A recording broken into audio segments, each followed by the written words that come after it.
Hey, what's going on? It's your boy SB. What's going on? What's going on? So we are live in the building. What's good? What's going on? What's today? It is Friday, 7 p.m. 8 p.m. My bad. You know I'm running behind because I thought it was 7 p.m. How y'all feeling out there? What's going on with y'all? Tonight we have a special guest in the building. Um, it's gonna be a dope night. She is a delivery driver for Amazon. So y'all know we got questions for that. Y'all didn't heard me rant about Amazon delivery. So this is gonna be some good info. We're gonna get some insight. Her YouTube page is Gig Working It. So she's about to be on in a minute, and we will go live, ask her some questions, all that good stuff. And whoever's in the building, if we got anybody in the building, drop something in the comment section so I give y'all a shout out, and we will probably just give it like two. Now we ain't gonna give it no time. If you're in the building, drop something. I see somebody in the building. What's going on? Oh, let me delete this comment right here. How do I do this? Delete. Oh, I can't delete it. Snaps. What's going on to Carl? Is that Carl? What's going on with you, Carl? How you doing? Good morning. Well, I keep saying good morning. Good evening. I'm telling you, these blinds behind me, they be closed all day, especially today. So I didn't lost track of time. You feel me? I'm thinking it's morning time.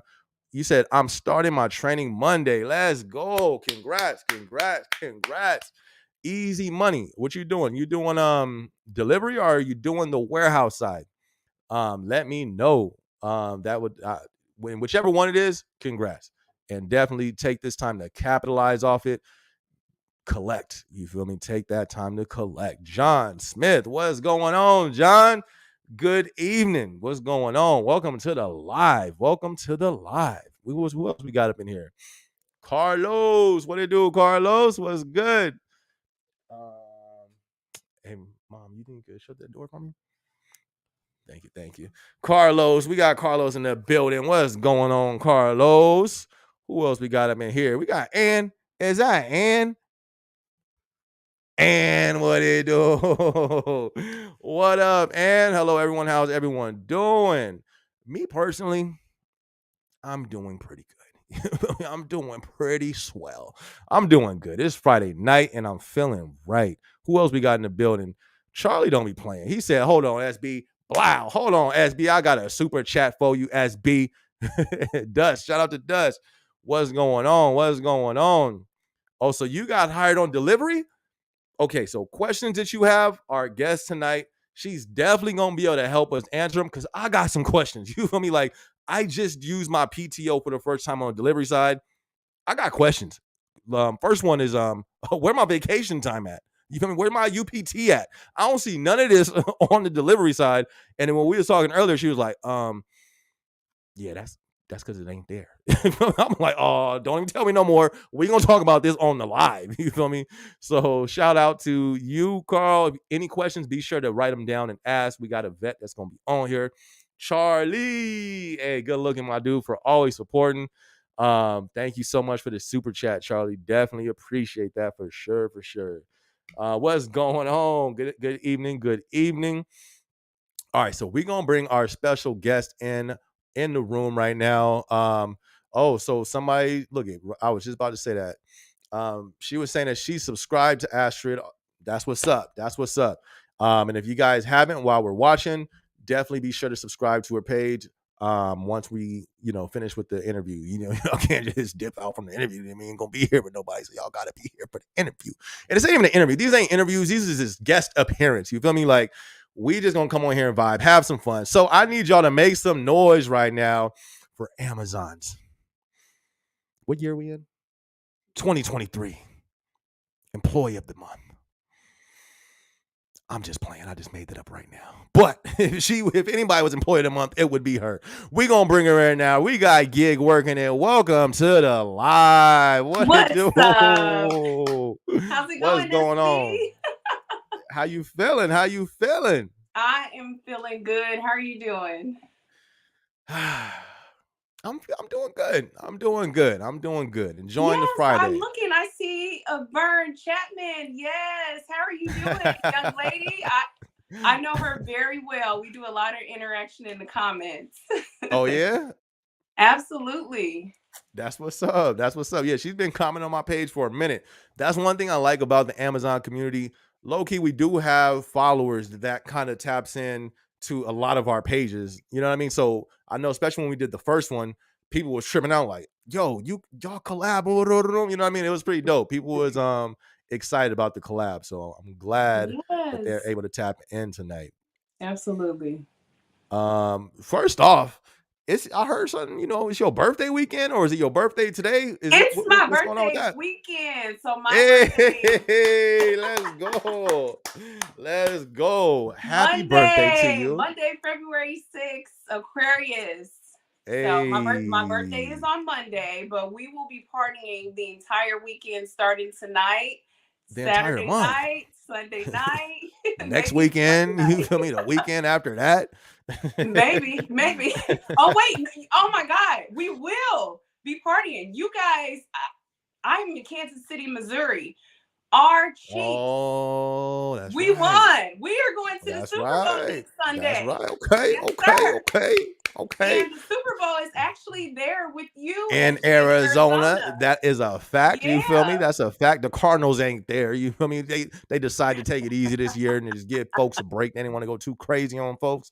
So they, right. they passed this year. But y'all gonna be there. So that's what's up. We will Congrats to be your in the team being building. there. We will be taking the trophy. We will be beating the Eagles. So we're claiming it. So this will be our second time at the Super Bowl within the past 3 years. So we deserved it. We earned it. Give us our flowers. That's all I got to say. If there's any Chiefs haters out there, speak now or forever hold your peace.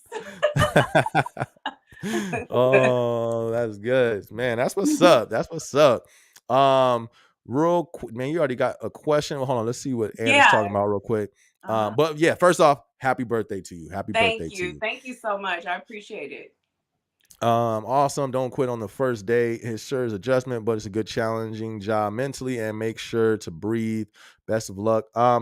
Real quick, starting off, your YouTube channel is gig working it. Who? Yes. Let's give an introduction for those of you for the people that don't know you. Who are we talking with? Who are you? Let's do an introduction. So, my name is Astrid, and I started my gig working at page January, I would say about the middle. Actually, my first video that I posted was January 20th of last year. And Nice. very first Amazon video, I was still, new in the game, ear still wet. I didn't know what I was doing. I was just kind of going with the flow. And keep in mind, I told everyone I started September 2021. So I Mhm. wanted to kind of see how things went with Amazon as far as the delivery went before I jumped out there and started recording and bringing a camera with me to work. I needed to Mm, see how things went first before I right. did that. So Right. yeah, Right. I've been having my page. It's been a year now because we're into February. So it's been a year and a few weeks or so. And it's been a ride. It has been a ride with these people on YouTube. And with you speaking about your YouTube, you know what I mean? Congrats to hitting 2K. Gig working it. Yes, Astrid, she hit today. her Today 2K we hit subscribers. You 2K. feel Thank me? you, everyone. That's what I'm talking about. That is not easy. People be like, yo, YouTube is not easy. At least for me, it's challenging. You know what I mean? It's like Absolutely. it takes a lot of you gotta be consistent, you gotta be persistent. It's not easy, you know what I mean? So for you hitting your 2K, and you said you just hit your year mark on YouTube too? Well, the year mark was January the 20th, but the 2K was hit today because this morning I do remember Hey. waking up looking and I think I was at like 1997. And so now we are at 2K. So very grateful, very thankful for my subscribers. And we do a lot of interacting, regardless if it's controversial or not. We are interacting. And I just appreciate everyone just taking the time out to watch my channel, regardless if they agree with the video or not. They're still watching. They're still giving me their personal opinion about everything that's going on within the Amazon delivery. Right, right. That's a fact. That's a fact. So with that intro, real quick, we'll start off with this question from Jason real quick before we get into our stuff. Is the delivery driver? He was asking, is it your full time only, or are you part time, full time with the delivery side? So I'm going to say no, because Part time. although the 3 days a week that I work, Sunday, Monday, and Tuesday, technically with the DSP, it still is considered full time. You're only part time when Mm, it's about 20 hours. So the fact that I'm doing 3 days a week, 10-hour days, and sometimes it's not 10-hour days, they still consider me as a full time worker. But to answer his mm, question, that is not my only job. And I have made tons of videos telling you guys never to put all your eggs into one basket. So mm. working those 3 days a week, that's one source of income, but there's other sources of income throughout the week. All right, I think that's a great place to start. On my channel, we've definitely been talking about the economy. We've been talking about what's going on and how the economy looks like it's going not in the right direction. I just dropped a video today talking about, is working one job enough? Just 40 hours enough anymore? In my opinion, I didn't think it was. What are some alternatives? What can people do? Like, what are you doing to survive in this economy? Or let's say, like, that's not, you don't have all your eggs in the Amazon basket. Give us some, you know what I mean? What are you doing on the side to help bring in even more revenue? So first, let me answer this chat. Miss Mhm. Ann, she said, "Happy birthday, my best type of friends, Aquarius, gang, gang." Thank you Shout out to so much. Nathan. Aquarius are the best. I don't care. I don't know about the other signs, but we are amazing. February 5th is my birthday. Happy birthday, Nathan. Nathan. Aquarius gang is in the house tonight. I'm here for it. I'm here for it. So I always tell everyone, never put your eggs in one basket. Tap into your talents. Everyone Mm, has a talent. And if someone says, I'm not good at anything, they're not being honest, because they actually, oh my God, excuse me, they actually haven't tapped into what they are good at. Everyone is good at something. There's some people, if you're good at cooking, you can make that a side hustle. You could mm, start selling dinners on Saturdays and Sundays for $12, $13, a pop. There's some people who are good at crafting, making shirts and stuff like that. You could do that as a side hustle. There's so many things. Doing nails. There's people who braid and do hair on the weekends. You know how much hair weaves cost? That's $1 billion business right there. If mm, you're, doing hair on the weekends, you can make a good $300 to $400 just in 2 days. So mm. what I always recommend to everyone is to always find what you're good at versus just finding another job. It's like a side hustle or income. Find something that makes you happy. Find something that you could do on the side and it makes you happy. When you do that, when you're happy, it makes you want to go work harder for it. And when Right. other people see how passionate you are about your happiness and your side hustle, they're going to want to support you 100%. There you go. There you go. That's right on the money right there. That's what's up. That's what's up. Um, when it comes to, because I see your question, Carl, you were saying my main question was cell phones. And this is something, and the reason why I want to bring this up, because a lot of people have been asking me about this too. Carl said, Mm-hmm. my kid gets home at 3 and calls me when they make it home. Would I have to pull over to answer, or can I answer with my Bluetooth or earbuds? How will it be answering the phone while I'm driving? Do I have to pull over? Can I answer with my Bluetooth, earbuds? What's the rundown on that? That's not tricky at all. You need to pull over because, number one, that's a safety hazard. For real? Um, although you, yeah, although you can take your finger and click your phone to answer, you can still get a ding. Like on the Netrading camera, it Uh-huh. it sees you take your finger and click on your phone to answer it. You can use your phone all day long. You just need to pull over for a safety precaution. If it's 3 o'clock, and we all work sometimes till 7, 8 o'clock, depending on if it's peak season or if it's a normal route. You can be Right. on your phone all day, but pull over and answer your phone, especially for your kids. You don't leave your kids like that. Yeah, number one, they need to know that you are safe while you're out on the road, and then you just need to make sure that they got in okay. So to answer that question, pull over before you answer your phone with your earbuds. Don't go trying to grab your phone while you have the steering wheel, because so many bad things can happen. And like I So said, the worst would be an accident, but you just don't want to get that ding, so from when the you camera. you said that you can be on it all day. How do you do that? Are you just saying just answer it once you pull over, and then you can just keep the earbud in or the earpiece Yeah, in absolutely, and then absolutely. drive? That's how you Yeah, do it? you could keep the earbud in. I mean, I do it all the time. And there's times where, I mean, heck, some people, they talk to their grandmother all day. As long as you're able to multitask and it's not interrupting you in your delivery, if it gets to a point where you're getting behind because you're on your phone or you're Right. texting and somebody has to rescue you, or time is, leaving you, then at some point, maybe you can't multitask. But me, I can multitask. I could be on the phone all day and I could snatch those packages up, and I could be, talking to a customer and still on the phone at the same time. So I just think that it takes time for you to really, how to maneuver the packages and to be on the phone. But yeah, you can be on your phone as long as you have the earbuds in. But if you think you're gonna drive down the street with the phone right here, Yeah, yeah. Don't do that, nah. because when you answer your phone, like she was saying, that's the best thing to go about it. Pull over and answer it. If you don't have your earpieces, like me, when I would drive around, I Hmm. have my AirPods. You get most of my vlogs. You feel me? My AirPods is in. I wouldn't. You feel me? At your own discretion on that. But I do know for sure I've gotten hit by the Netrodyne. When I like, it was funny because I wasn't even like making a call. I just had it because I thought something like spilled on my face, and I was driving. So you don't Hmm. have a rear view mirror. I put my phone up to see, and that thing hit me. I was like, oh, that's messed up. So Yeah, just be careful when you answer it that you on that side of that road. But me, I talk on the phone a lot when I'm driving. So, but I don't.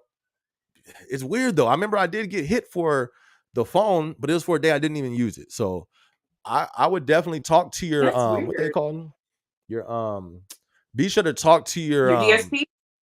your dispatch so they can give you the exact rundown on that, and you can hold them towards their word for sure. Now, Um if I can add one thing in, there have been times where the camera did hit me. And uh-huh. depending on the situation, there were times where I was driving behind another Amazon delivery driver, Right. and the camera caught me at the yellow light. Huh. Can you hear me? Yeah. So the Uh-huh. camera caught me at the yellow light. So regardless if you slow down or if you speed up, it's still going to catch you. But the DSPs, they usually would challenge that. I would call it a challenge. So they would go in and dispute it with Amazon and get it removed, because in a sense it could be like a poor vision if you're behind another van that's the same size as your van and it's hard to see the traffic lights. Got you.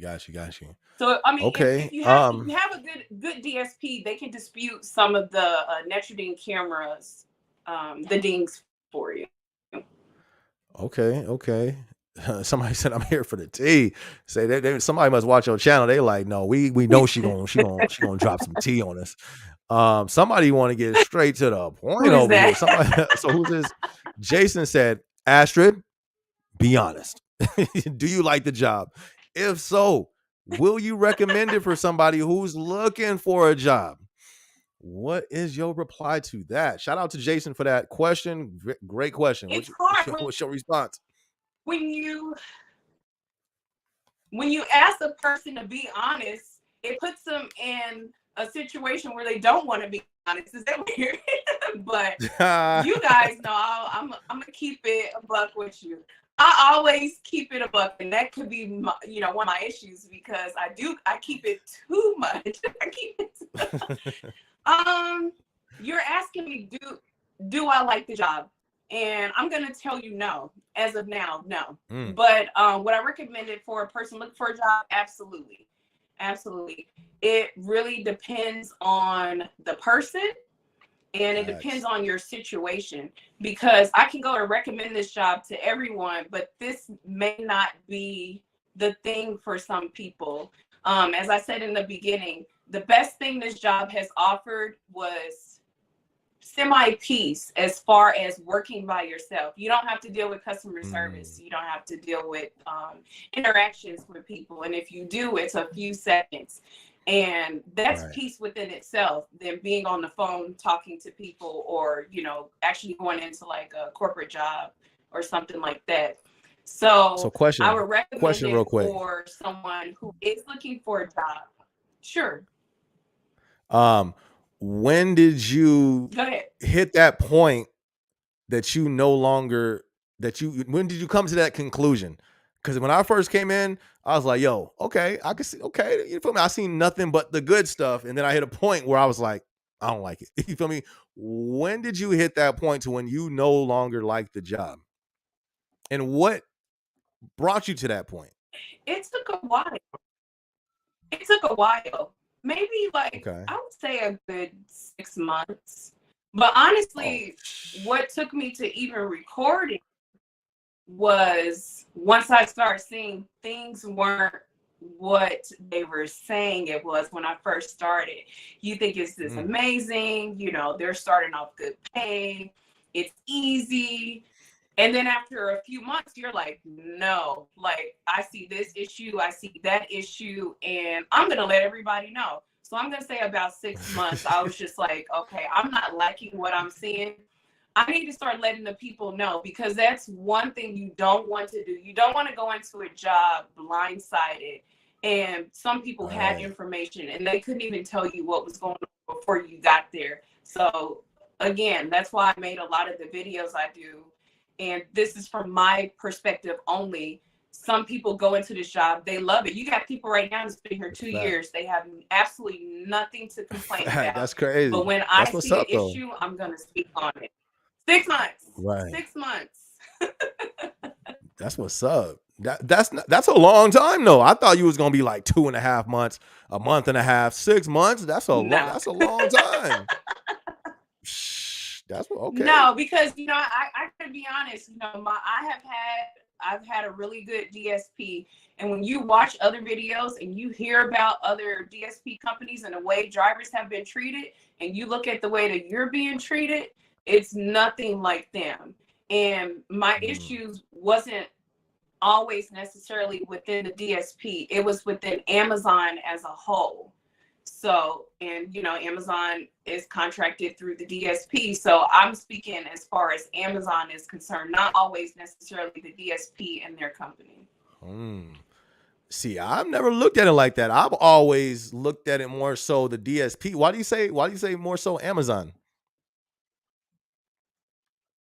I say more so Amazon because when an issue does arise and I ask questions, it's usually blamed on Amazon, or it's in some type of correlation with Amazon. It's like Amazon is telling us you have to meet this certain quota. Amazon is saying you have to meet this EOC. Amazon. Unless they're just blaming Amazon, but you have to remember they are under the direct supervision of Amazon. Although they have their own business, you still have to report to this company because you're in contract with them.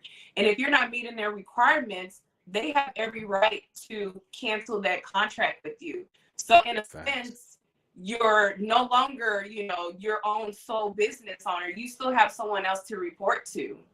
So that's what I'm saying. Like we're blaming Amazon when an issue arises because they're telling us this is what Amazon's telling us to do. And they have to do what Amazon says. Otherwise, the contract will be voided. You know? That's a fact. That's a fact. That's what, okay. That's what's up.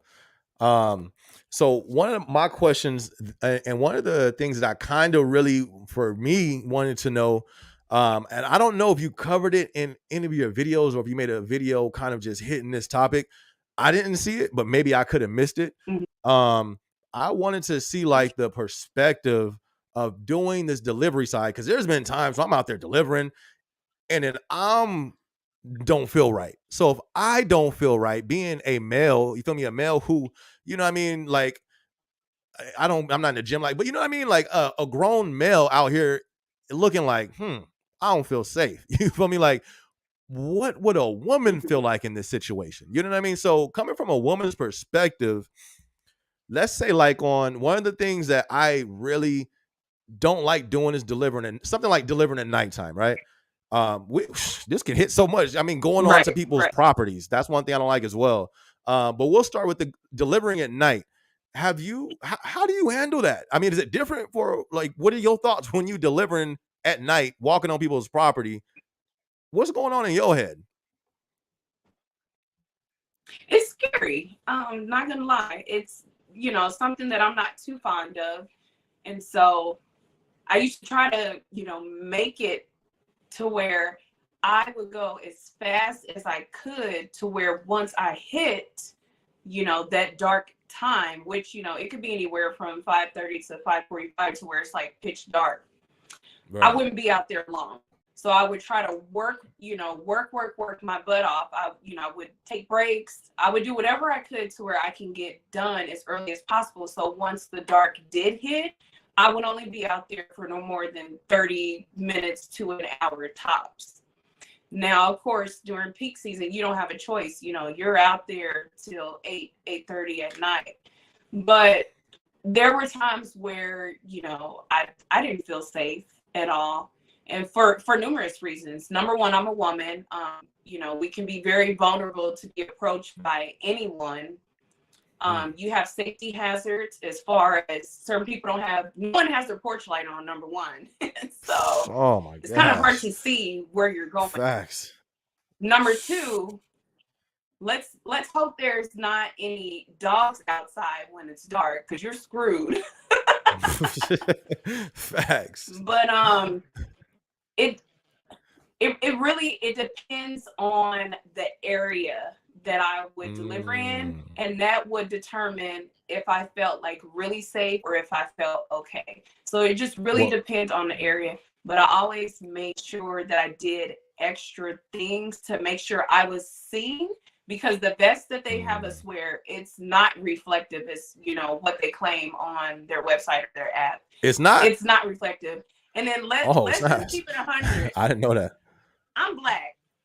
I'm black. I'm dark. I'm dark when I'm delivering. Yeah. I'm dark. My vest is dark. My pants are dark. You can't see me. So I have to make sure, my door is open, or there's like, hazard lights on, to where they know, hey, it's Amazon delivery. It's me. So And I we just, laugh. I do extra things to make sure that I'm being seen. We laugh about that, You but said that what? is a fact. I said we laugh about that, but that is a fact.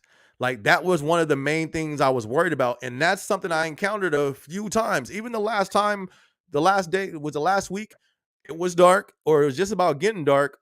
You know what I Uh-huh. mean? As I'm walking onto this property, this dude's, he's like, yo, who are you? But there's a gate like blocking my shoulders, so we can only see face to face. And he's tripping. I just lifted the box, like, yo, I'm here to deliver your package. Oh man, I'm so sorry, man. But it's like, that's a fact though. Like, I've even, when it's nighttime and you feel me, and it's dark, you feel me, and you black, and you walking up to the house, not just the safety. I'm like, I've had people from the neighbors looking like, you know what I mean? They trying to see what's going on. It's like, yo, like, so that's why I asked that, because in those situations, I'm not comfortable in. You know what I mean? So I can't even imagine you in them type of situations. So let me ask you. So when he saw you, did he not see the van like in front of his house, or he didn't see any lights on or anything? Nah, because the yard was didn't have no wall, but once you get closer to the door, it was like a big wall blocking it off. Like, it's Scottsdale, you know what I mean? It's like, it was some real nice houses. So nah, it's like a Gotcha. privacy thing. You can't even see. All you see is the head right there.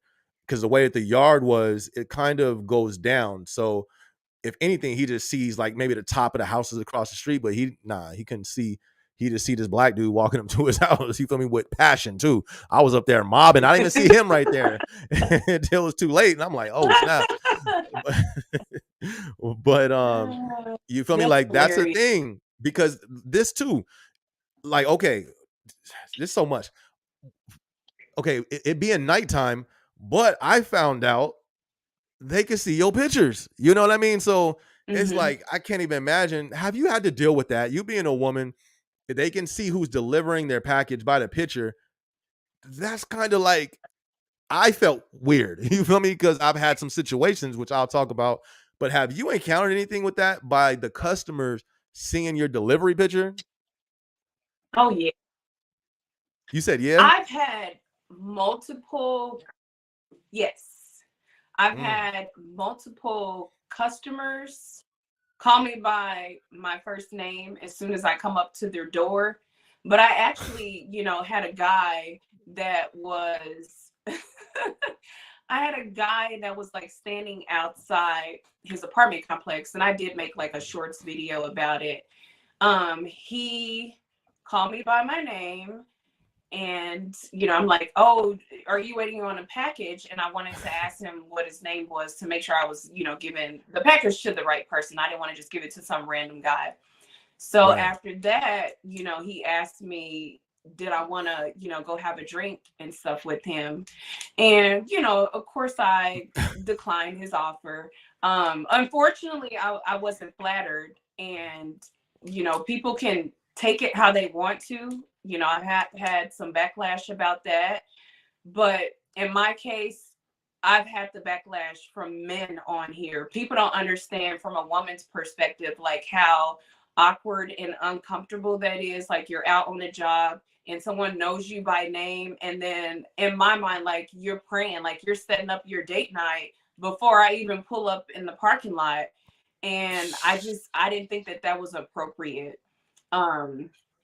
So I left. I was frustrated. I'm always frustrated because if you think about it, like I said, when you get a delivery from UPS and from FedEx, you tell me, do they show a photo of that delivery driver? Do they tell you this person's coming with their photo and their name to come deliver your package? They do not. And So I how don't many understand stops why Amazon is maneuvering like DoorDash.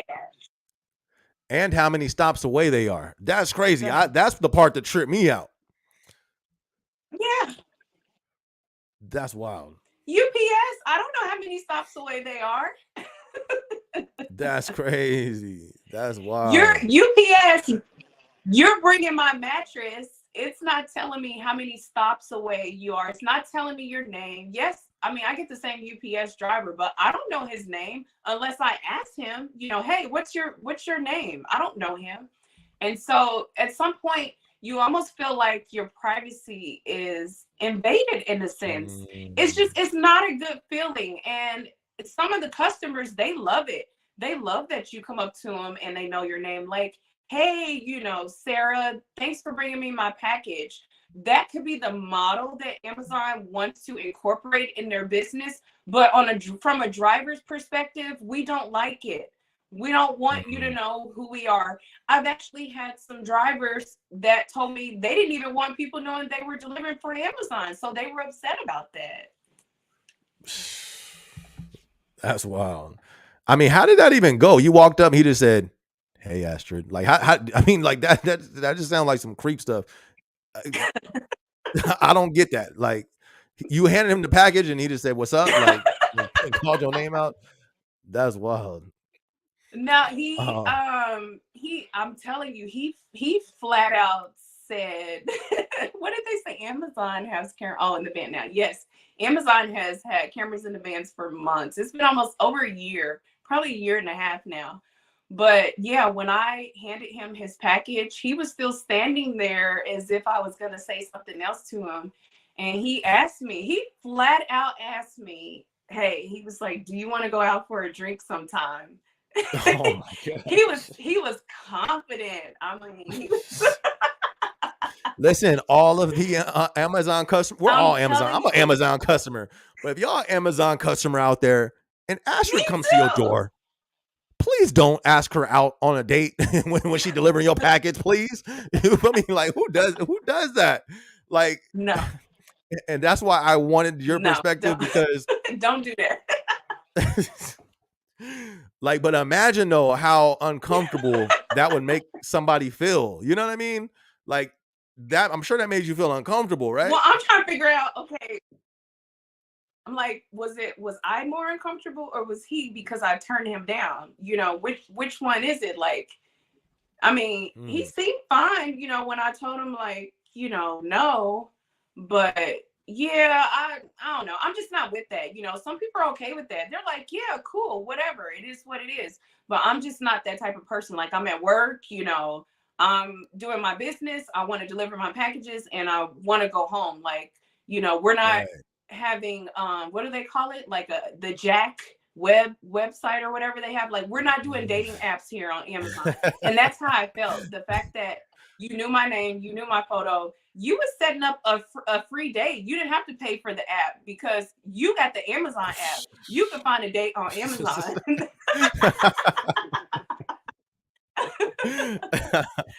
Oh Oh Lord. man. Trendsetter. Trendsetter by Tracy's Boutique said hello and thanks for the content. Thank you for tuning in, Trendsetter. Good looking, good looking. Yes, thank Um, you. Astrid, what was the guy? Oh,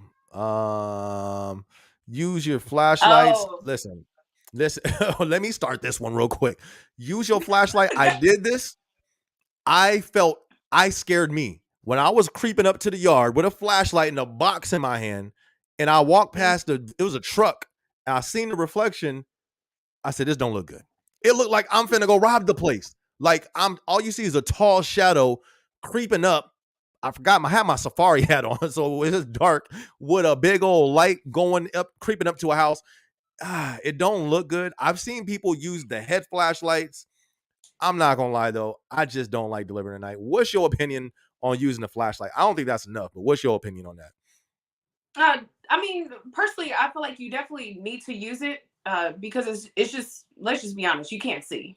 You cannot see. Facts. Yeah, yeah. Even if you do pull up to a house and their porch light is on, you're still walking through their driveway and you could just step on anything. And me, I'm all about safety because I'm a very clumsy person, and so I always use the flashlight because number one, I want them to see that I'm here, and then number two, I need to make sure that I see where I'm stepping because I'm clumsy. One wrong step and I'm falling in your yard.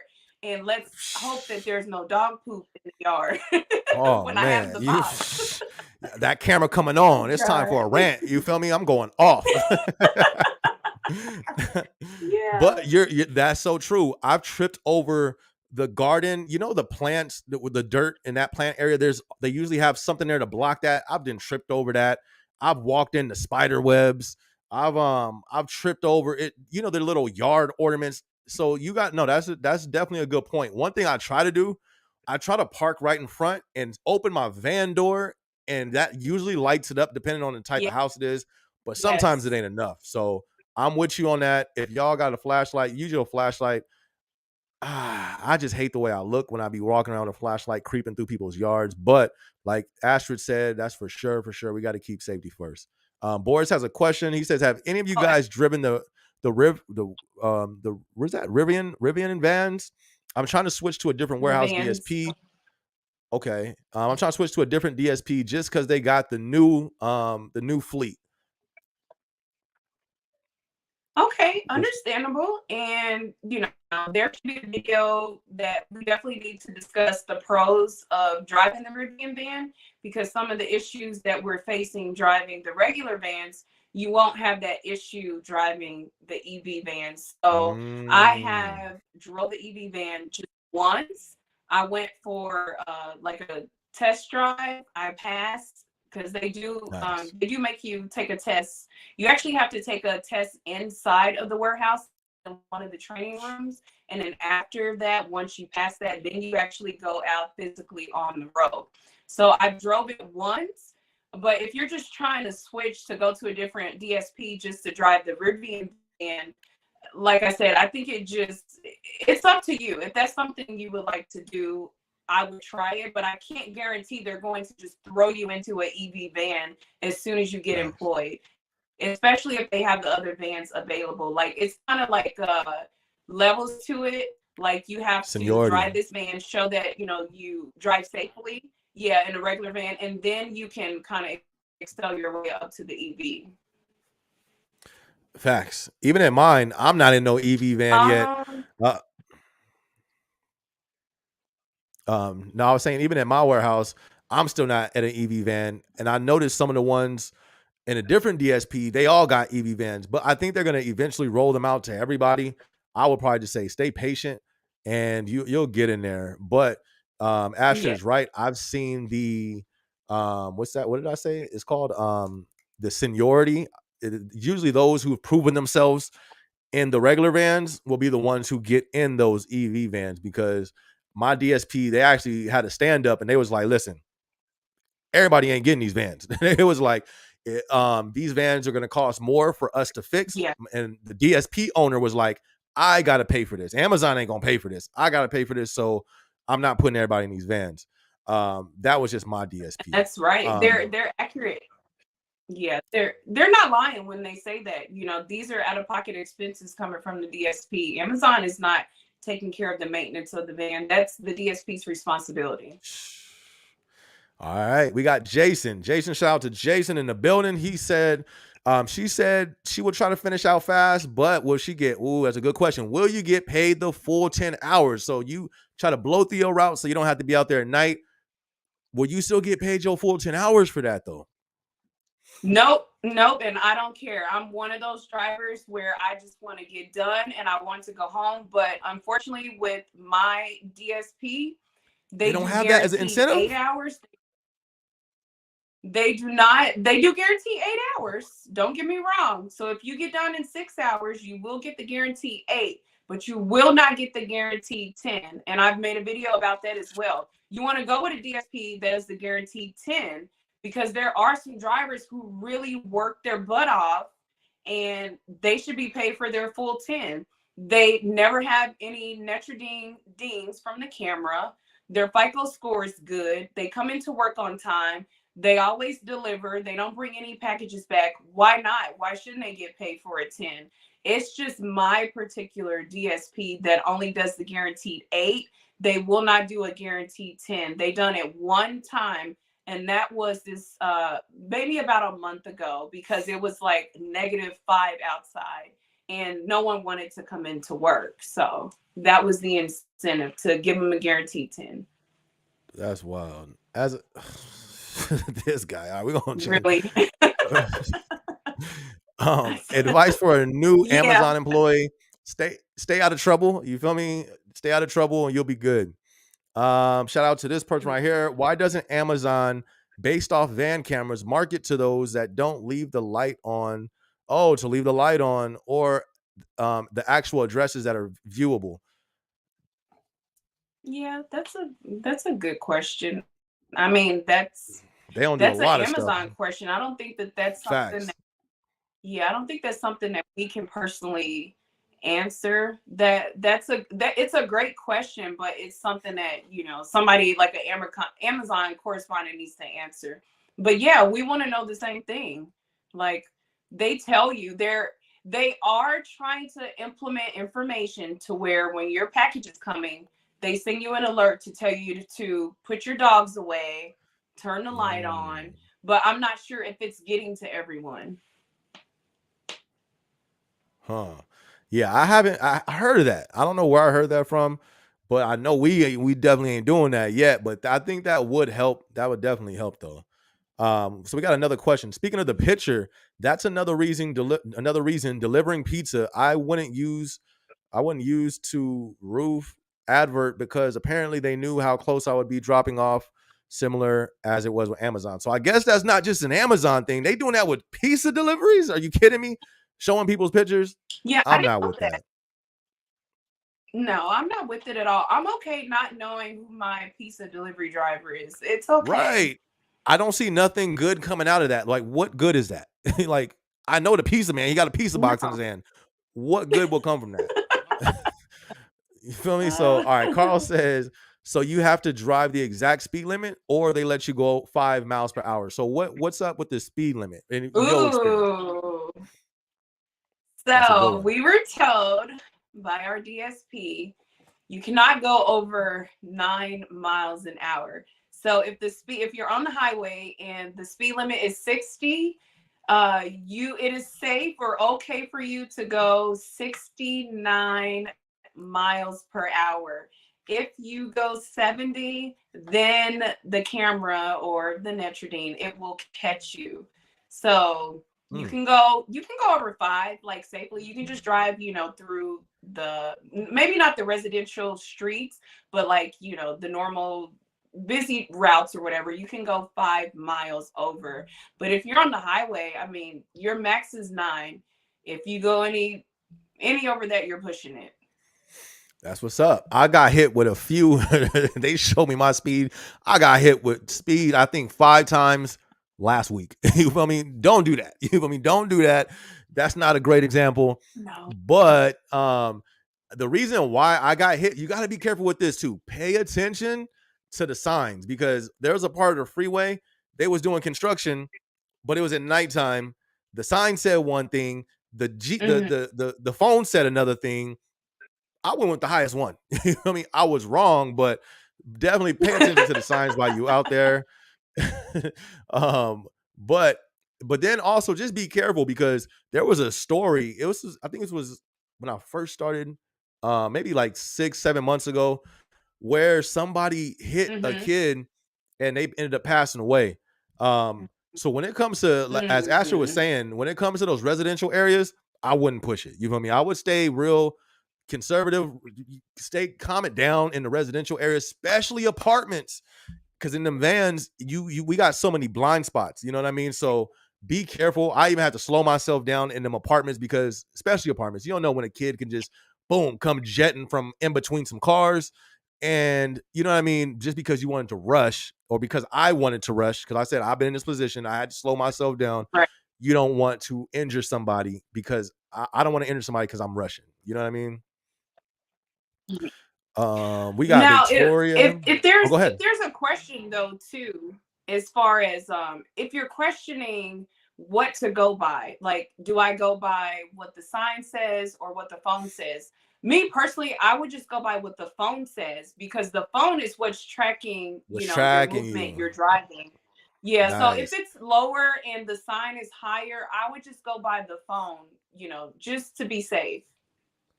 That's some good stuff right there. That's some good stuff. Shout out to Victoria. Well, I thought that said LGB3 the whole time. That's my old home building. I was about to get all excited. I say LGB. That's LGB8. But shout out to LGB8. I think that's Rialto. If that's Rialto, shout out to Rialto. Shout out to what's the city of my old thing? I forgot. Riverside. Shout out to Rancho. Shout out to Pomona. Shout out to Cali. I miss California. I'm gonna take y'all on a vlog out there. Okay, let's go. So he was saying that's why he don't like the flashlight because we low key me. I feel like I be out there looking like a criminal. They can't see no vest. I'm creeping with a flashlight. Yeah. I'm in an open carry state. You know what I mean? And Jojo. see, Shout out to yeah. Jojo. I, Oh, I go could ahead. Go I ahead. could understand the vibes from a male perspective. Like, people would deem a male more of a creep with a flashlight versus a female coming up with the flashlight. So I can totally understand that. Right. So here's JoJo is saying he got UPS gang in the building. Shout out to UPS. Um, Astrid, have you thought about transferring or pivoting from Amazon to a FedEx to a UPS? Have you thought about that? Absolutely not.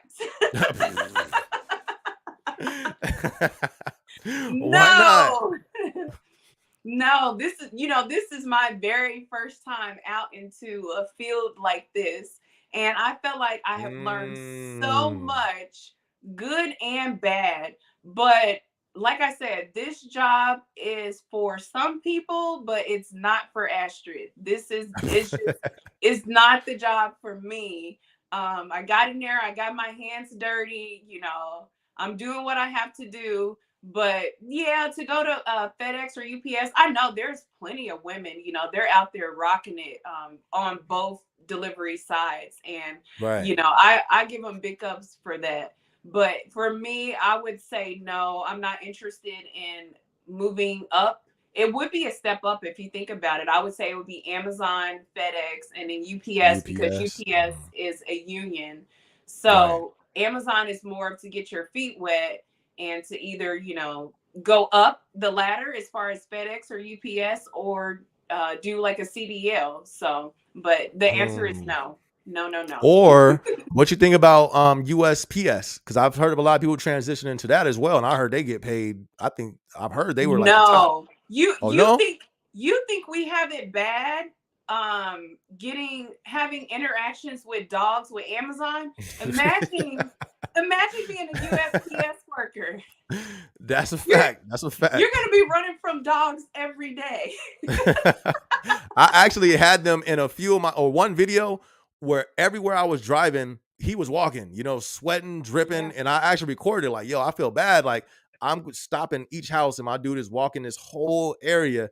But somebody commented on that video was like, well, we do our pay grade is a little different, so it's not that bad. So I don't know. I haven't really gotten a full complete detail on the intel of USPS. I think that might be something I might have to pull somebody on to get that because, Hmm. but I'm with you. I don't like these dogs. You feel me? Like, No. this is what, okay. Have you dealt with this? I've been dealing with this the last month and I just deal with it. Like, I stopped caring about it because I'm at the point now. I'm like, okay, if your dog trips, if it's up, you feel me? But how do you deal with customers, or does this not annoy you? When you walk up and their dog is out and they're like, "Oh no, he's friendly, it's cool." How do you deal with that? What do you feel about that? I don't like it at all. I don't like it. Um, to go slightly off the subject, Mhm. we're both Amazon customers as well. I Right. actually had Amazon call me today, and they told me that my dogs are out. And I'm like, I don't have any dogs. So I don't know. And then I had to think about it. My neighbor across the street has two dogs. Mhm. So I had to tell him, keep in mind, I'm an Amazon driver. I'm going to look out for him. I don't even care about my neighbor's dogs across the street. I didn't ask him if he had pepper spray or anything. I told him Mm. to come in my driveway, drive all the way up to where my porch is at, lower your window, and you can throw my package on the porch. Hmm. So, But, because I didn't that's want what's him to up. have, So they I didn't didn't want just him to pull have any off. interaction. Huh? They didn't just pull off. They actually called you and you got on. You Yeah. told them those steps. He was so nice. And I was very apologetic. I'm apologizing for dogs that aren't even mine. But yeah, I told him you're more than welcome to go in my driveway and throw the package on the porch if you're able to. I don't want you to get out and like risk your safety, because I can't tell you that the dogs across the street are friendly. They're friendly to me, but they may not Facts. be friendly to you. So when a customer lets their dog come out, I despise it absolutely. And most of the time, I usually kind of wait for them to kind of walk towards my van. I feel Mhm. safer for them to come towards my van and I hand them the package versus getting down and the dog doesn't recognize me. And even though Right. they're a good dog and they respect you, I'm unfamiliar to them. So anything could go wrong. And then I don't know if you remember in our training, and shout out to Inferno 99 for the super chat. Thank you so much for supporting my dude. Or Inferno, I'm not sure what you are, but shout out to you and thank you so much for tuning in and for supporting. But when we went through our training, that the whole segment, it covered that. It said, listen, most people get bit by dogs that their owners allow them out because they feel like, oh, I'm here with my dog, but they said Amazon in the training, they was like the dog usually snaps because they're not comfortable with random people next to their owner. You know what I mean? Right. So, Right. but I got to the point, it happens too much. So I'm just at the point where I was like, listen, because somebody was like, oh no, don't worry, he's nice. I'm like, okay, well, I'm not tripping, you feel me? But I'll be nice then. If he be nice, I'll be nice. But it's like I don't want, you know what I mean? Who wants to go there with a dog? Imagine No. somebody pull a camera out. I'm over here wrestling with a little chihuahua or something. You feel me? It's a wrap for me. And they didn't get the whole. They didn't get none of the story. All they see is SB rolling in the dirt with a chihuahua going crazy. You feel me? Like, Yeah. Oh they God. need to fix that dog issue because I'm not feeling it. John said he just used No. the phone light. I used to do that. Actually, I still Yeah. do that. Did you used to do that too? Use the phone light? Yeah, I've used it because I've had a couple lights that were a little janky, and so I'm like, you know what? I'm just gonna use my phone, and it worked out. And sometimes I actually use both. Like if it's super dark and I can't see, because I got them old eyes. I will use both. I'll use both the phone and I'll use the flashlight to get me up to their porch. Okay, question. You still got questions? Let's try to catch up on some of these questions, and I got some questions. How long have we been on? Make sure you don't keep you here too long. All right, we got 55 minutes. Um, Sunset wants to ask you about thoughts on Uber Eats, Grubhub, and Instacart. And I think the reason why I wanted you to touch on this question is because your page is called Gig Working It. When I first came across your page, I saw an Amazon video. I was like, let me check this out. Boom. And then I was like, wait, Gig Working It? I'm confused. So I went to the page. I was like, oh, dang, she must do other things like Grubhub and all that stuff. What's your thoughts on that? First off, do you do other things, Grubhub, Instacart, and all that? So, yeah, let's go back for a second. Before I started Amazon, I did Amazon Flex. And Ah, before okay. Amazon, and that could have been why, I kind of excelled right when I started delivering, because I already knew kind of how like their little system worked. And I don't know, I just kind of took off. But yeah, before that, I did try Instacart. And so with all these things combined, I actually wanted to blog so bad. But during that time, I was afraid. I didn't know, how people would respond. Never had a YouTube channel. So I'm like, I'm just going to work and I'm just going to do it. But I did do Instacart before. It was fun. But Hmm. when I did it, gosh, it was 2020. That was when the pandemic happened. And it was fun Instacarting because it was like, side income. And also, OMG, I was so busy. The money was so good because no one Mm. could leave their house. No one wanted to leave their house. Ah, And true, people were true. willing to, pay you good tips to bring, their food to them or wherever you went. Like I would go to Costco and Sam's Club and places like that. So it was good. It was nice. It was fun. Yes, I did Instacart. What would I recommend? Once again, it is completely up to you and your Have you lifestyle. have you tried Uber? I've never done Uber before. I'm Never. trying to figure out about that. You haven't done Lyft either? Never done Lyft. No. But Okay, okay. I did have a close friend that actually I think she still is a Lyft driver, and she made good money. If I'm not mistaken, let me Hmm. not exaggerate. I do remember one week she told me she made close to like $1,200, and that was just within the week. Hmm. She didn't work a lot of hours. Like I said, this was a side income for her, but she did a lot of picking up people from the airport. So I don't know how it's going to work in different states with other people, but she picked up customers from the airport and would take them home. So that could have been why she made a lot of money. She felt safe in her vehicle. She never told me she felt threatened.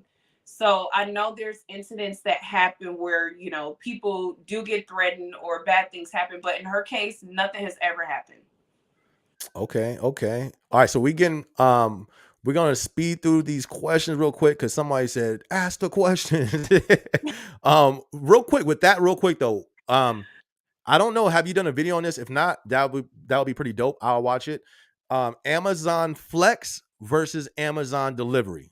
Ooh, that's good. I'm going, it's going to be crazy for me to say this, but I'm going to say Amazon delivery at this very moment. Hmm. Amazon delivery for sure. Okay, okay. Amazon Flex, it was hitting at a certain point when gas was reasonable. But when you Ah, have gas that's like almost $4 a gallon and they're paying you facts. $90 for a 3-hour block, and it takes $60 to fill up your gas tank, you're out there working for $30, and you tell me, is that sufficient? What bill can you pay? You can't even pay your cell phone bill for $30. So no, Right. Amazon delivery over Amazon Flex. Bet. All right. You gotta make a video on Oh, that. I think and that would do pretty good. oh yeah, actually, Javier. if I can add in as well, with the Oh yeah, Amazon yeah. Flex, I don't know if the drivers are aware, the routes that they give you guys are more in rural areas. Like we have city routes, Mm. and then they give you Amazon Flex drivers the rural routes. So you're out delivering. She calling them out.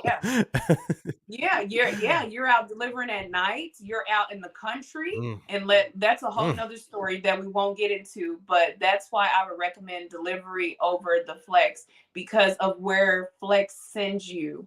It's not right what they do for $90 or $100. Amazon delivery wins when it comes to gig working it to Astrid. All right, so Javier, shout out to you. Thank you for tuning in, my guy. Thank you for tuning in. I do Lyft on the side, and they have the driver's picture as well. I have heard of that being on Uber, like the driving apps. I have heard of that, but that kind of makes more sense because you're hopping into somebody's car. So I understand Exactly. that, but Mhm. not for the delivery side. Somebody Yeah. asked, "What is this? Does the app have dark mode?" It Um, does. Mine, the at least, Amazon app. yeah, like the phone, Yeah. like the Rabbit, because Hmm. I've gotten one. And it was blacked out. I was like, okay, somebody put the dark mode on here. Yeah. Trendsetter Tracy said, my DSP sometimes had a flashlight in the bag. I had a headlight, and that worked best for me. I literally just quit working for Amazon. I never quit on the spot. Mm. Well, Mm. Trendsetter, what drove you to that point of quitting? What drove you to that point? Um, Yeah. that would and then would you, Astrid, did you use the head flashlight, or you had the hand flashlight? They used to have the head flashlights last year, or maybe it was the year before, but no, it was like a handheld device. That's what they offered recently. Got you, got you. Shout out to Julio. He said my site mostly works with flex drivers. Shout out to them, but hey, shout out to them. You feel me? So perfect. Gematria decodes ABC. He says, "Is there MET? What's your is there MET on Amazon delivery?" What is MET? That's a mandatory extra time. Oh, yeah. I no, it's not mandatory, but don't get me wrong. The DSPs would love if you worked an extra day. They would absolutely love it. So if you wanted to get into something to where you were working 4 days a week and you want to do a fifth day, they would not hesitate to tell you yes. Right, right. That's a fact. That is a fact. I've seen people work 6 days. I've Mhm. seen some people put in that work. Um, 7 days. I've I heard wasn't gonna drivers say it. You tell feel me. me? I wasn't gonna say it, but yeah, that's a fact. Yeah, um, 7 days. okay, so somebody said Sun Clip. Shout out to Sun Clips or Sunset Clips. I got fired from Amazon due to safety. Am I eligible for rehire on the warehouse side? I don't know about that. I don't know. On the delivery side, Astrid, if somebody, I don't think, can you get fired for safety on the delivery side? I don't know. That's like really hard to say. I mean, it really depends what happened. What type of safety issue was it to where you got fired? Was it, I mean, were you on your cell phone and driving? What was Right. it exactly? I think we need more context to that to actually help answer this question. And then, so this comment right here, it says, having driven for Amazon has that same vibe at times, even though as a customer, it is nice to see how far. Okay, so they're giving us the flip side of the coin when we were talking about showing a picture and how many stops away, the delivery driver is. This is the flip side, saying it's kind of nice to see Yes. how far away the package is. Which you'll take. I think Hmm. that is good, but without the picture, though. You feel me? My opinion. I think it's good. I don't know. I don't necessarily have to have the photo. I don't need to see who's coming, but it is nice to see it. And then, in a sense, you have like a different level of respect for the Amazon drivers when you come home on your off day and then there's another driver coming to bring you your package. Totally different level of respect for them. Hmm. That's what's up. That's what's up. Jason, shout out to Jason Ortiz. I'm not gonna lie, SB. I've been watching your videos lately, and you've been motivating me to apply to my DSP. That's what's up. To try out the job. Respect. P.S. We have similar humor. That's what's up. Shout out to you, Jason. First off, I'm glad the content has gave you that motivation to join a DSP, but I hope it also takes you further than the DSP to, you know what I mean, to just max out your potential. You know what I mean? And that's one thing I don't think the DSP can offer someone to max out their potential as a human, as just in their life. But I'm not gonna lie, it's not a hard job. I think you'll like it depending on you, but it's easy money. But I can't say that though. You know what I mean? You'll enjoy it though. You'll enjoy it. Astrid, do you have any inputs on that? Somebody um, wanting to apply to the DSP? I mean, to reiterate what you were saying, there unfortunately, is an end cap not only on the pay, but as far as like moving up the ladder. So it's just a driver. I mean, the other thing you could do would be to become a dispatch, but it's a completely different role. I mean, you're out on your feet, your body is used to moving all day long, and then to just go inside of a warehouse and sit there at a desk, I don't think a Right. driver, would be comfortable doing that on a regular basis. So, Right. I would say go in, give it your all, especially for the young ones. Like if you're young, if you're in your 20s, this is a easy job for you to not only get hired on, but this is an easy job for you to actually do, make some money, and then focus on what else you're wanting to do, like what else you want to do with your life, or if you want to go to something else that's different. Easy money. Some DSPs pay you weekly. This is great for the young people to get out there, get their body moving, go up, run up those apartment stairs, get that exercise in. This is a stepping stone for something better. I don't want people to ever look at this position or this job as like the worst thing in the world, because it's not. There's so many Right. other jobs that you could have That could be that's way by worse. far worse than this. But Facts. oh yeah, absolutely. But this is one of those jobs where you go in, find your goal. What are you focusing on? Is your focus to just work here, save some money?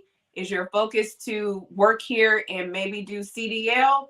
Find a purpose. Don't just come here and just Mm. work and get a paycheck. I mean, you should be trying to find a purpose in your life anyway, but find something that's going to keep having you to have that drive and to keep going, because there will get a point in time where you will go into work as a driver and you don't want to be there because certain things you're Woo. just not happy with. So you just got to have something that motivates you every day to where there's an that's end point. that's me daily. I ain't gonna lie. My my patrol days. Oh, I gotta go there tomorrow too. Snaps, I forgot. My patrol days. As soon as I wake up, it wasn't always like that, but for the most Yeah. part, it's like now it's like, yeah, I don't even want to go in. But to the second part of that, Jason, you said you watched a lot of the videos and they inspired you to go to the DSP. After this live, be sure to subscribe. All you guys, be sure to subscribe to Gig Working It. If you like the DSP content I do, she has like 20 times more content than I do on the DSP for sure, hands down. She got like 400. Wait, how many videos you got? I don't know, maybe like three something, over like 300 video, close to it. Close She to got it. a But lot the thing, of I have a lot of videos. shorts. That's what it is. No, Yeah. you got a And lot of videos too, though. videos and combination. Yeah, yeah. I was like, I have a bit, but I feel like it's more shorts than anything. So So y'all be sure after the live, be sure to subscribe to her channel if you like that DSP content. She got a lot. Y'all can go ahead and check it out and be sure to catch up on it. And if y'all haven't yet, be sure to hit that like button. Hit that like button. That helps out with the algorithm and it helps it rank higher in the whole little algorithm system. So hit that like button if y'all haven't hit that yet. Now let's see if we can fly through some of these things. We said sunset clips. I'm not able, or I'm not about the flashlight. As a black man, especially when I was a driver at UPS, I was delivering in a white area. That's I feel, bro. I feel you. I feel your pain, my yeah. brother. I feel you. Chris, shout out to Chris for being in the chat. He says, any L4s in the chat? Oh yeah, they up in here, Chris. So be careful, be careful. Uh-oh. Uh-oh. It says finding urine bottles in old food, dark streets, customers with no lights on porches, getting stuck trying to turn around. Oh, getting stuck trying to turn around. I got there before. Getting dinged on FICO for anything, having customers walk up to the vehicle. Woo. Mm. Well, we asked Yeah. her. We Yeah, asked her we why she faced that. quit. That's a weird. Old food. We did. That's a daily basis. Okay, so when Yeah, you old entered food, is that in the van? in the van, have you found any of this stuff in the van? Old food, urine bottles. Have you found any of that in the van? I've heard of that happening. Um, I personally have never found a urine bottle, but I've had a lot of backlash on my videos of cleaning the van because Mm. every time I go into my van, I usually wipe it down with the wet wipes that the DSP provides. And a lot of times there's usually empty bottles. They don't have urine in them, but it's food wrappers and stuff like that. But yeah, never a urine bottle. We do know that there are Amazon delivery drivers currently here in 2023. They're still urinating in bottles, and they will proudly tell you that they are, and they What? tell me to get over it. But What? oh They yeah, do that absolutely. at they do that But at the Amazon? vans themselves. They do that at Amazon delivery? Oh, absolutely. Yes, yes, yes, No, no, that's yes, that's yes. yeah, that's wild right there. Well, let's talk about okay, so real But yeah, quick. the van. So real quick, as a male, because there's been times where I'm somewhere far, and this is like I had an energy drink earlier. All of a sudden, I gotta go, so I'm throwing in my GPS. I'm skidding. I'm not skidding. I mean, I'm Amazon. These are just hypothetically speaking. I make my way quickly to Yeah. try to get to a gas station. As a female, ain't no bathrooms in these vans. Is it challenge? Do you think that's an issue with the company when it comes to males and females? And what's your perspective of Oh, that as a absolutely. female? It's a major issue. And personally, Mm. I feel like, if you're a driver and you don't see something wrong with it, then there's something wrong with you. And it's one thing when you're out in the woods. Come on, like we're not going camping on the weekend. This is not a camp trip on Saturday and Sunday where you have to go in the woods and use the restroom. You are at work. You are logged into a Paycom account. Like you're getting a W-2 form every year. You're reporting to people. This is not right. It's not right. And I personally feel that Amazon, they have far too many stops for these rural routes.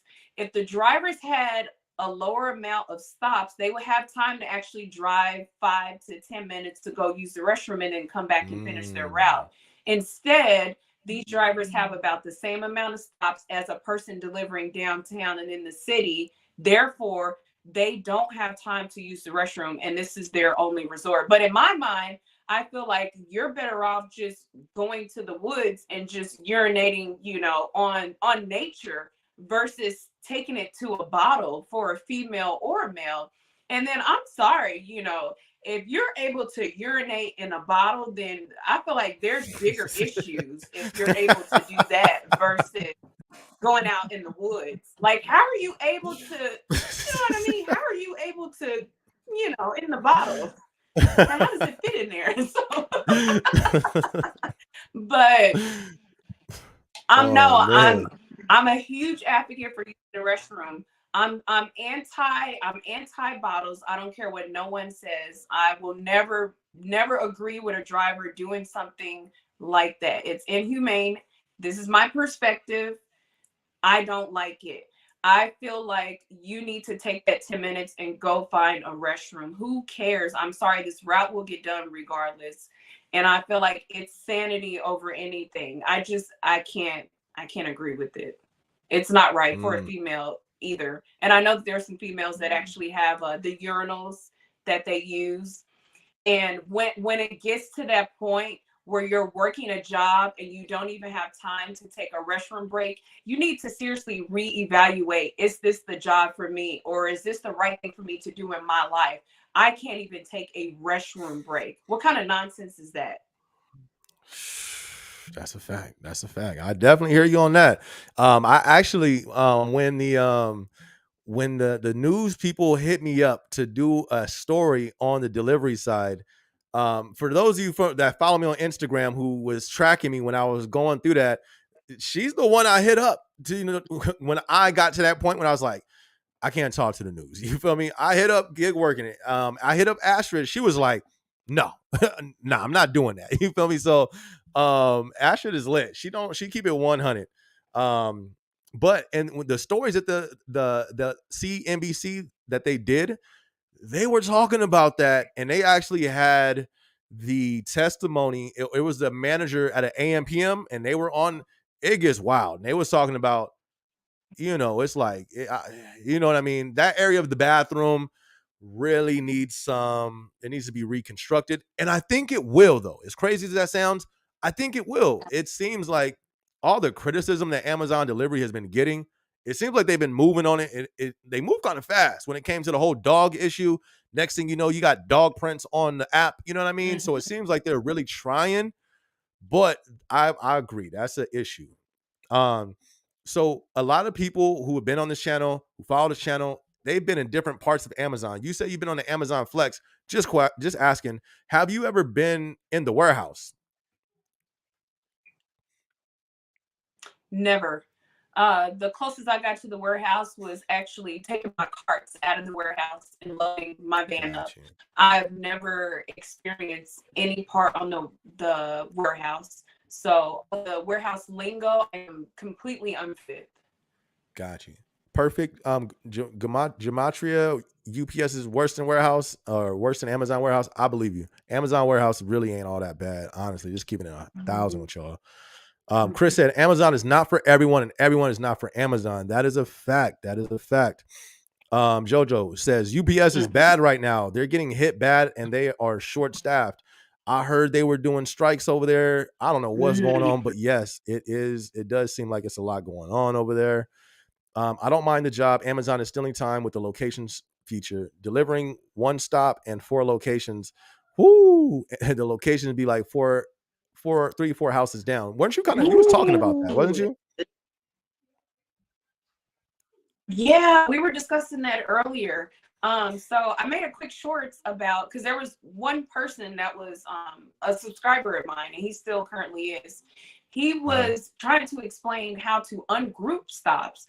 And so what I came to the conclusion is wherever he lives and delivers out of, they have a system that's more up to date, and it just hasn't hit the other states yet. Because okay, I guess when you click I've parked, once you park your van, you can click on I've parked, and I guess you scroll all the way down, and there's a thumbs up and downs button that you can click on to say like how well Amazon grouped the stops. You can do a thumbs down, and you can say like stops too far apart, and Amazon actually ungroups the stops. The only issue is he is the only person that is able to do this. Everyone that has responded, they're all, including someone that I was on the phone with as he was delivering, no one can do it. Everyone's having issues. The only thing that they managed to see when they click I park, it says like manage locations. There's nothing else that you can click on to where you can ungroup the stops. So that means that Amazon is implementing this in because they have heard the drivers complain about the group stops.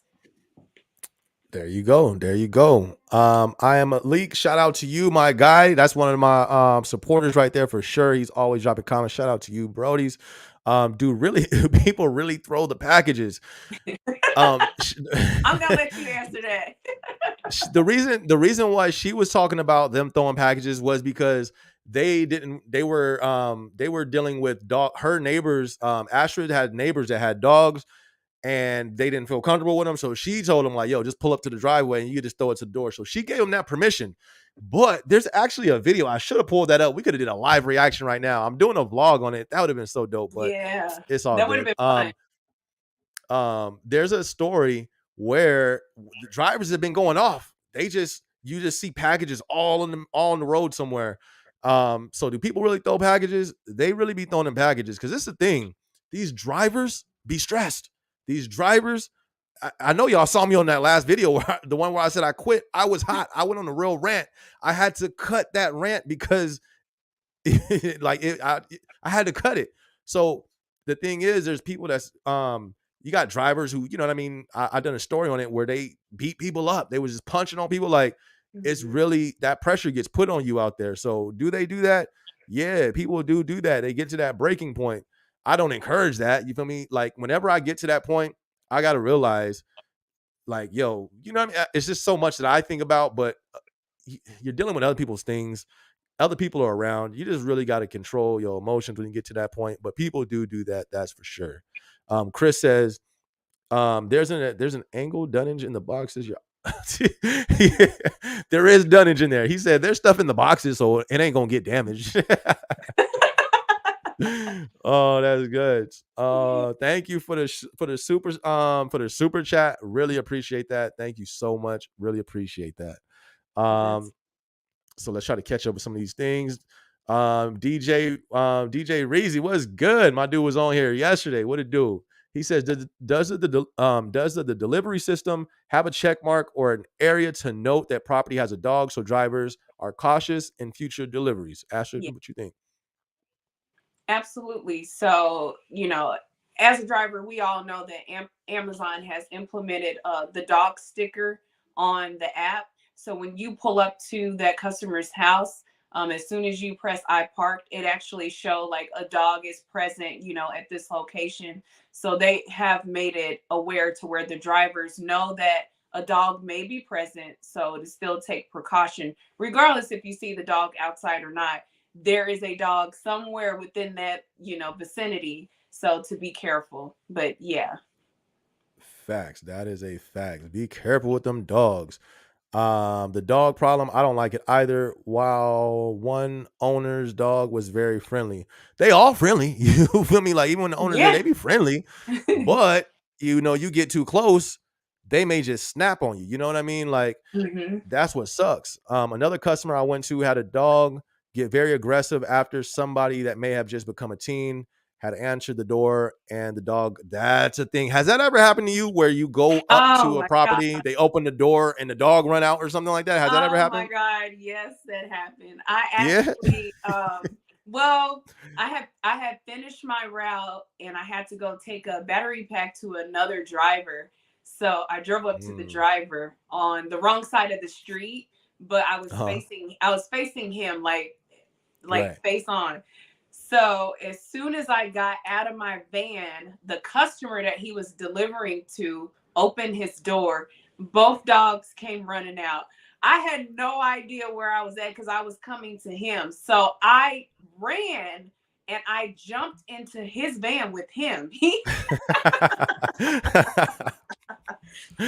Oh, God. He had his sliding door open on, the passenger side sliding door. Yeah. And here, the funny thing was that when I jumped in the van, he didn't flinch. He had like his earbuds in.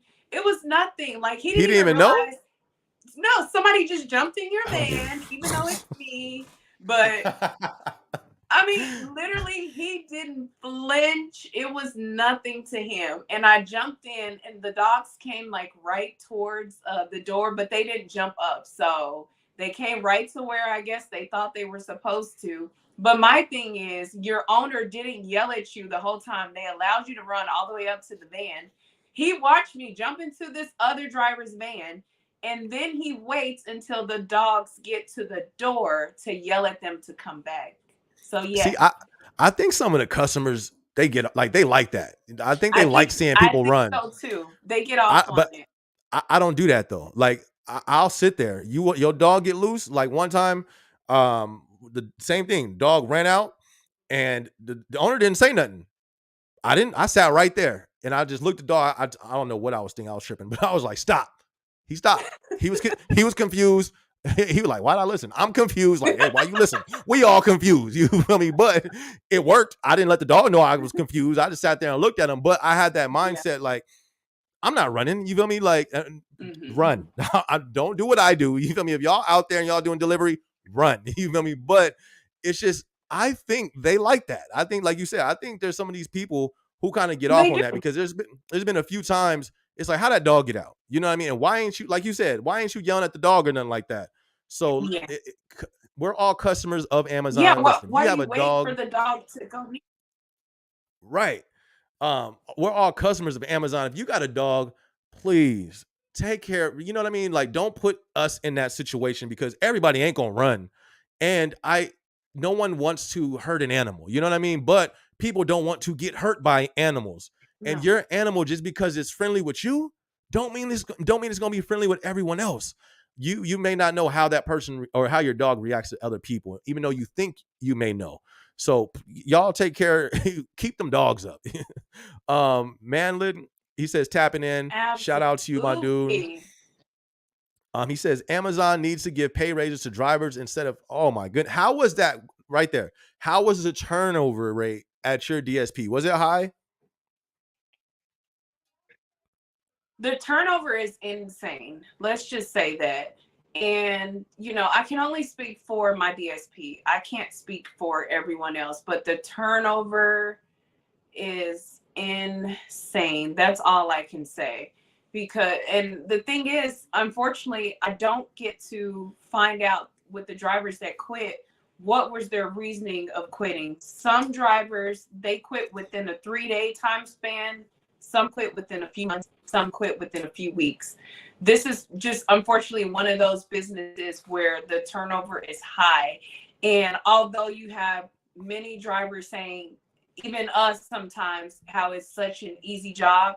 If it's such an easy job, why is the turnover rate so high? Why do people go in with these Mm. expectations and then they leave so quickly if it's so easy? So that's why, we kind of make some of the videos we do, and they may seem ranting, but we're just letting you guys know what's going on the inside from our perspective, so you can decide if this is something you want to do. But absolutely high turnover rate. That was perfectly said. If y'all haven't done it yet, be sure to hit the like button and be sure to like Gigs Working It, Astrid's YouTube page as well, and follow. Hit that subscribe button. She has some dope content especially when it's talking about this DSP. It says if you make too much, Uncle Sam just takes it away. Anyways, you're already out of a day. Pay once taxes are taken out. Uncle Sam don't play about his money. He getting his money. That's for sure. Inferno 99 says, Yeah. Yo, SB, do you have dreams and motivation hoodies? Because I haven't checked your merch yet. I don't have the hoodies yet. I just got a little bit of stuff in right now. I was kind of like brought some stuff in for this concert that I'm doing on the 25th, but I definitely have more stuff coming. So stay tuned. But right now I do got the hats. You feel me? I got the dream motivation hats, got the dream. I got posters. I do got shirts, got some other hats as well. If you go to the website, dreamsmotivation.com, you can see what's on there. And thank you for supporting too, for sure. For sure. I definitely appreciate that. I've been on the wait list for Flex since I started DSP for 3 months ago. Flex got a wait list, Astrid? How does that work? If Wow. somebody wanted to start Flex, what Yeah, do I they didn't do? know they had a wait list. That's weird that it's a wait list. That's why I'm questioning, like, 3 months. That's a long time. Normally they approve you right away because of how desperate they are for the deliveries. So, I mean, that would be something you would have to contact Amazon on. That is strange. They hire within a week's time. So, I mean, it could be possible they could be doing, like, some additional background check or something of that nature. But I would contact Amazon. That's a very long time. And we all know, like, Amazon, they need drivers. They need facts. delivery partners. They have third parties. Who's the third party? DSP? They're Yeah. actually creating another additional party to where Amazon will now be delivering, picking up, let's say, for example, like Bath and Body Works delivery. They're going to be doing same day delivery for companies like that. So Amazon is still Oh, expanding that's their crazy. business. I'm not surprised. You feel me? I'm not surprised, but I'm sure they're gonna have them high turnover rates Oh, still. me That's either. for Me sure. either. um, It says Amazon Mhm. Flex pays well, but your personal car gets hit with miles, gas, and maintenance. You did Amazon Flex. How was that wear and tear on your personal vehicle? It beats your car down. So if you're like me, if you have an additional car that you could use for the flex, do that. If you just have your one car, I would make sure, I'm being completely honest, I would make sure that it is a newer model car. You do not want to have a car, that's like 10 years old out doing Amazon Flex, because where they have you deliver, I'm telling you guys, they have you delivering in these rural areas, and the station may be a few minutes away from your house, but then where they have you deliver is sometimes, I don't know, maybe like 20 miles or even further away than that. And so Yeah, that's it crazy. beats your car down. It beats it down. Yeah, gas is number one, and then the maintenance is the second issue. So I know they're saying they pay well, but I can't agree with that. They don't pay well. And the highest I've Mm. ever seen, and that was this past Christmas, the highest I've ever seen was like $180. I've never ever seen that. And they were desperate because no one would take the deliveries because of the weather outside. And so most of your deliveries with Flex is $54, $81, $90. You have to take into consideration your gas. If it takes $60 to $70 to fill up your tank, you're wasting your time. I'm sorry. They're not reimbursing any of the stuff that you spend on your car. No, they have apps where you can get a discount to get your vehicle maintenance, but no, they're not doing reimbursement. Unless you do it as like a tax write-off when you file your taxes at the beginning of the year. But no, Yeah. no, they're not Wow, even that's offering like crazy. benefits, like medical benefits. Like you're Oh, a true what? gig worker. You're a contractor. It's not like the DSP. You're a true gig worker. You have to pay for your own benefits and everything. What? I didn't know that. I thought there was at least benefits going on over there. No, no. Wow. Yeah, unless you pay for it. But if you're getting $90, every couple of days, and you have to pay for your benefits, like it's not any money. That's wild. Boris says, I did UPS driver helper seasonal position. My driver made $40 an hour and $60 with OT, amazing health benefits, and 6-week paid vacation. If any of you want to consider driving as a career, go at UPS. Boris, I feel you. I've heard that as well. Only thing is, like, even if you Google UPS strikes, they've been on strike. They've been having a lot of Yes. strikes lately. I don't know what's up because I thought the same thing. Like I thought they all Yeah. happy and boom, boom, boom. But I guess they've been kind of putting more pressure on them, more deliveries or something. But I have seen that they've been having more strikes over there. And even Mangler right here, he says that's my goal to switch over to UPS this year, but waiting for the driver position. So it seems like that's the goal. It seems like a lot of people want to go to that UPS. Hey, shout out to you guys for wanting to do that. But Because see, the if you go ahead. well, Go the ahead, thing with the Astrid. UPS, no one tells you. Yeah, the thing that no one tells you is that you don't always get offered that driver position right away. In most cases, or at least some of the people that I have spoken to that work at the UPS warehouse, you have to be entry level. You have to come in as a UPS warehouse worker, and then you What? work your way up as a driver. You can't apply Oh, for a driver position and they give it to you. You have to, once again, you have to show and prove your worth, and then they will consider you becoming a UPS driver, because you got to remember they're a union. You can't just jump on the wagon coming mm. from Amazon or wherever else. You have to start somewhere. Yeah, and Jojo, he said that he's from UPS. He said everybody's trying to become a driver at UPS, but there's a long wait, and our union contract is coming to an end, and this recession ain't looking too good. I'm telling you, I think we in this year is going to be. I think it's going to be a bad year. Manglid said, "Thank you for being real." That's one thing I respect about Astrid, aka the gig working it. She does definitely keep it real. She keeps, and what's so dope, she keeps it real, but she keeps it real about the good as well. Like, yeah, she's gonna say the truth about what she feels needs to be Mhm. changed and what needs to be fixed. But I was surprised she really give Amazon they props on the things they be doing right. So that's why when it comes to the DSP, if you're looking for that content, subscribe to her channel. She does a really good job of keeping it balanced, but keeping it real for sure. Um, so this is a good question right here. If you know this, Carl said, "How far do you deliver from your DSP?" My DSP said, "I'll be delivering 45 minutes to an hour out." How far do you drive out from your DSP? That's a good question. Mine is about 20 to 25 minutes. So if they will be Hmm, delivering 45 in an hour out, there's only two that's things. far. You're delivering to a rural area, number one, or your warehouse is just a little further away from the suburbs. That's it. That's it. Mm, that's a fact. That's a fact. Same thing with mine. Mine's probably like max 20 minutes, 25 minutes.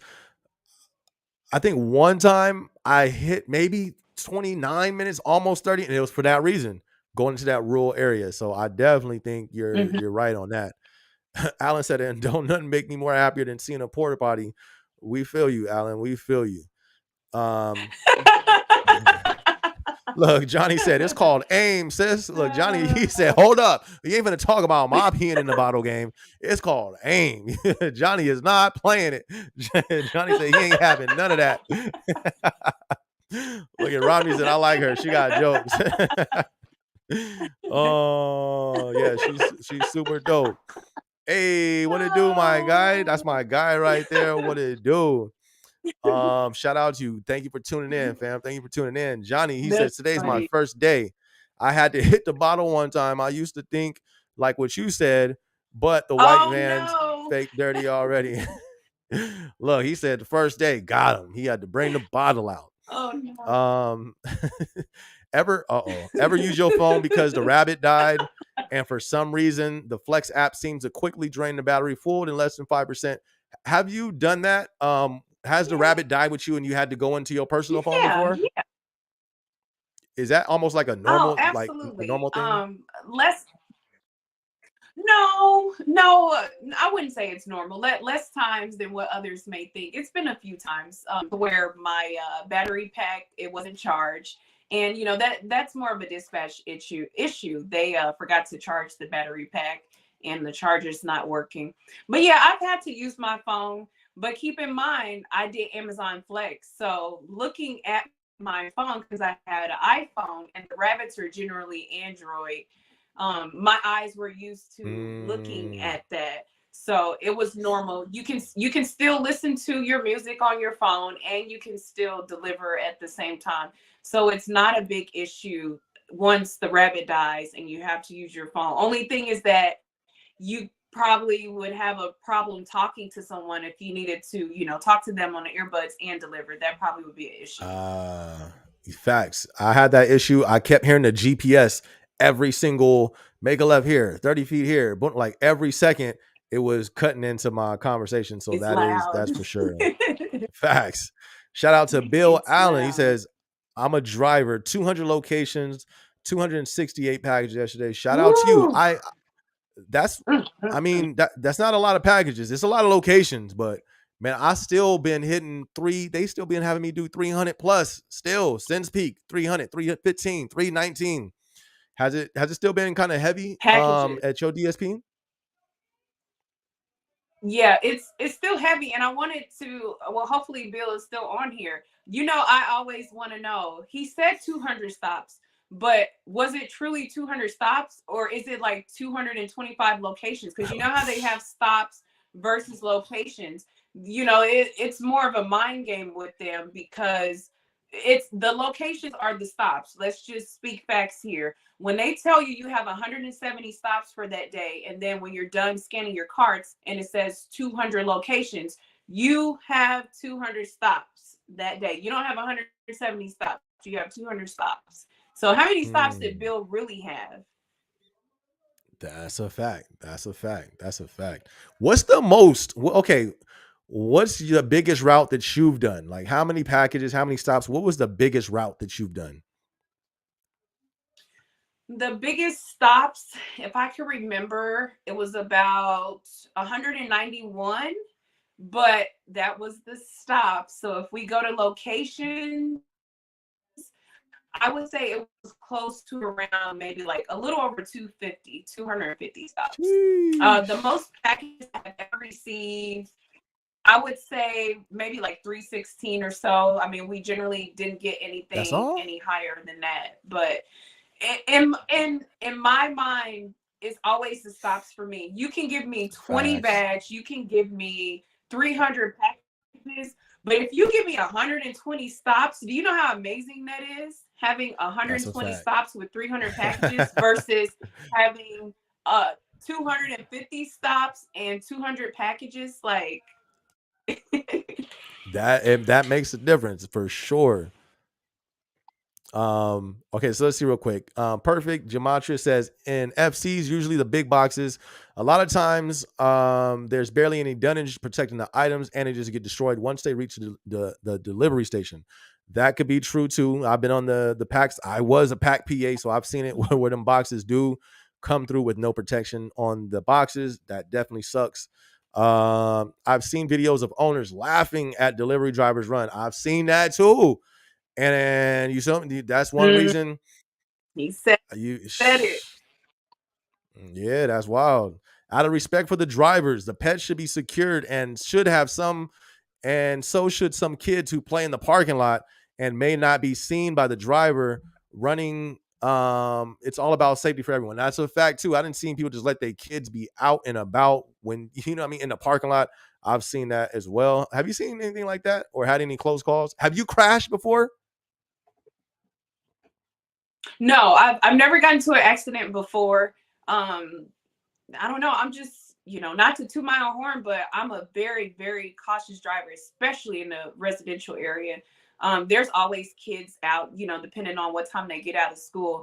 And I treat myself driving, as if it was, my own children like out playing on the road. You just don't drive reckless at all. I've never done that. Even, if there weren't any kids around, you just don't drive like that. That's a fact. That's a fact. That's a fact. And he said, "I need a Valentine. Any girl here? Is it? Oh, it is that time of the month, huh? Amoro, This is shout not a out to you, dating my. app. This is not Amazon delivery. You feel me? I waited less than a week. The lady from Human Resources already posted my schedule before my background came back, and I was like, dang, they be moving quick. As Astrid said, that turnover rate is high. So they be needing them drivers. Like my DSP tonight, they'd send me a text, just confirming you're gonna be in tomorrow. Like, why? You feel me? Like that to me, that sounds like they may be running a little thin. So they're trying to make sure people, who's coming in. But at the Um, same time, it's like this is your off day. Can you enjoy your day off? The one time you don't have time, you Facts. don't want to mentally think about Amazon and they're wanting to know if you're gonna come in tomorrow. Like, can I just enjoy not even thinking about you guys for a day? Like I'm gonna come Facts. tomorrow. That's that's how desperate they be for them drivers. At least in my station. That's Hmm. for sure. SB Rogue, what it do, my guy? What up, big Rogue? He's actually from my building on the corporate side. Yeah. Shout out to you. Shout out to you. On my phone every time to okay, what's this? On my phone every time, 100 to almost empty real quick. Facts. That's happened. My phone, I've dealt with that rabbit dying a lot, and it's usually the issue I usually have are the battery packs. I'll put it in to plug it. So many Hmm. times I've had one that just don't work. And Hmm. then that's when somebody got to bring me a new battery. But I stopped even asking for that because I don't like sitting there waiting. So I would always just let that die and then use my phone. So that Mm. sucks. But what was I gonna ask you? Hold on, let's go ahead and take this question real quick. He said, Bill Allen, it was 175 stops, 200 locations, See? funded by 5:30 p.m. And then they asked me to rescue another 20 stops on top of that. However, we do get rescue bonus. You guys, what's up? Oh, go ahead. You want to respond to Bill? Oh, ooh. Let's talk about that for a quick second. Go ahead. So, I spoke to a driver last night.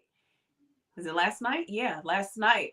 And I found out that certain drivers are getting rescue bonuses, but not everyone who's doing a rescue.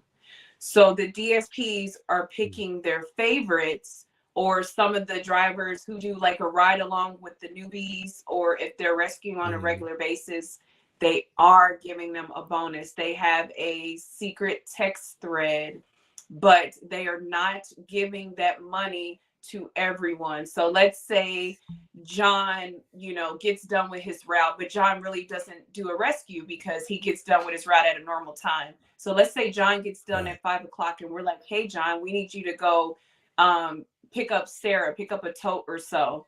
John will get done. He will go pick up that tote from Sarah. John don't know anything about anything. He's just going to help her. He's going to take her tote, deliver it, and go home. But Jake, if he goes and rescues Sarah, he will be thrown $60 to go rescue Mm. Sarah. So do you see what I'm saying here? Like, Yeah, yeah, we yeah. all work for the same DSP. Why are you giving certain drivers bonuses and not the other? And John's doing good. John has a good FICO score. John doesn't call in. Why is John not being thrown the same money as Jake? Hmm. So that's a question I usually get asked about favoritism in the warehouse. I did a video on that. Somebody asked me about favoritism in the corporate side. I haven't done a video on that. Is there favoritism on Amazon delivery? What? Absolutely. Yes. Yes, How? there is. How does that work? How does that work? That way that you just explained is a perfect example. How else have you seen favoritism play out on the delivery side? I feel like it's more of longevity. It's longevity mixed in with if a driver refuses to rescue, because there are some DSPs, they will, what they will call, force you to rescue. They will say, hey, we need you to go pick up so and so, go meet them. And then there's some DSPs, they give you the option, hey, can you go help so and so? And you can tell them, no, I have Hmm. other obligations when I get off work. I'm sorry, I can't go rescue them. So that can play a factor into you getting a rescue. And then if you have some people who have been with the company for 2 or 3 years and they're just always helping out and rescuing, you're just going to be more prone to throw them a bonus. So there's so many different factors that play into favoritism. And honestly, I think it's just up to the DSP and what they decide that they want to do, because you can really have a hard worker and they just happen to need a rescue that one day and they just don't get paid. So it really is with the DSP. And yes, they do have favoritism within some of the drivers, and it's crappy. I hate that you would do a driver like that. And if the other drivers found out that this was going on, they would quit, or they would go find, another Mm. DSP to work for, because it isn't right. It isn't fair at all. So here's something I haven't found the for sure answer on this. I don't know if you know for sure, but one thing that I'm kind of skeptical on when it comes to favoritism is on routes. I wasn't feeling me. I was killing it. I was going crazy on my route so I can get off early. Also, at my DSP, when we finish early before a certain time, you don't have to do rescues. So I'll be killing it for those reasons. But when it seemed like what's the way?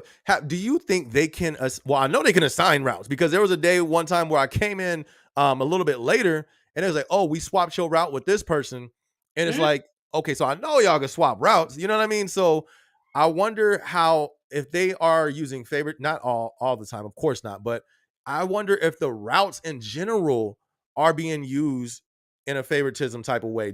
What do you think on that, or do you know anything on that? I would say yes and no. Um, Because I heard it was it, algorithm.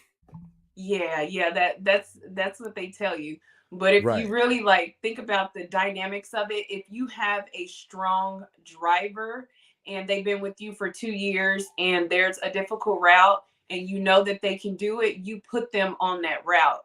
Not only for the benefit of you and your company, but the benefit of them because you know that they can do it. But at the same time, me, for example, I found a route that I enjoyed. And so I actually asked my DSP, can I stay in this area? Because I really like this area. Mm. I feel like I would succeed in this area. I'm doing well. You know, if you want to keep me, I'm doing really good right here. So it's like, keep me in this area, you know, if you want me to help strive better, so to say. So they And did would they keep keep you me. there? Yeah, they would keep me in the area, but it was times, you know, if they went out of town or something and someone else was in control of the routes, I would be somewhere else. But So that even it's kind of tricky because even though they put you in the same area, you have to keep in mind these customers aren't ordering every day. So you may kind of be a few minutes off like the neighborhood. You may be a few minutes away, but you're still kind of in the same, you know, vicinity, right. but they still kind of keep you in that somewhat in that same area. So when we start saying that Amazon has control of all the routes and we don't control where the drivers go, that's it's BS because you have a certain Right. area, you know where your drivers are going to be going, and so you assign that driver to that certain So area. why you think they be capping? Why you think they be lying about that? I mean, I get it. What's your opinion though? Why you think they be lying about that? Because they be telling people, "Oh no, that's all the way out of our control. It's just the algorithm. We don't know who does it. It just happens." And they give 1,000 other excuses. Why you think they really be doing that? I just think they just want to push you, not necessarily in a negative way. They just want to see how much, what you're capable of, what you can do. And so when they tell you that they can't do this, they just want to see if you're able to maneuver this route. That's just my personal opinion. You know, it's kind of hard to really speak from a DSP standpoint, not being a true DSP. But, you know, it's kind of hard for them to give you an honest answer when they know that they can move you somewhere else. I feel like they're putting people where they feel is beneficial to their company. So they have to figure out ways to word things to make it make sense for you, even though at the end of the day, you're still questioning everything. Because They have to make sure this is what works for our company. And I'm and not saying then they don't care about drivers, like they just could care 2 cents. You know, right, they care a little bit, but at the end of she, the she day, said a little bit. yeah, just a little bit. Their business comes first. Their routes come first. Where they put people, they put you in certain areas. That comes first. When they know that you're a great driver, they put you in an area where it may be more difficult because they know that you can handle it. And sometimes there's no backlash. There's never drivers saying, I hate this route. Please don't put me on that again. And then there are some that do complain. And then I think too, imagine if people knew they could move the routes around, how many complaints they would get a week. I don't like this route. I don't like this route. I don't like this route. I don't like this route. Change me. Change. I think that would be an issue if people really did know how much control they had behind the routes. We've done it. I mean, you know, you got to remember we have some women on our team as well, and we've had a woman where she didn't feel safe in the area that she was delivering in, so she got moved. She said, "I don't feel safe. Move me somewhere else." They moved her somewhere else. She said, "This area is too bougie. Move me somewhere else." They moved her somewhere else. They will keep moving her until she is somewhat satisfied with where she's delivering. That's So deep. I didn't know that. it's not a problem. You just have to speak up about it. You know, if you don't like where you're delivering to, instead of waking up every day and being upset about it and snatching, you know, your pick sheet, open your mouth, tell them you don't like this area and you would like to be moved somewhere else. And just hope for the best, you know, that they are listening to your concerns. I mean, the worst they can do is what? Say no, right? That's it. They could just tell you, I'm sorry, we can't do that. But it doesn't hurt to try. And Right. why, you know, be in like a really a pissy mood when you can just open your mouth and ask. Facts. That's a fact. That's a fact.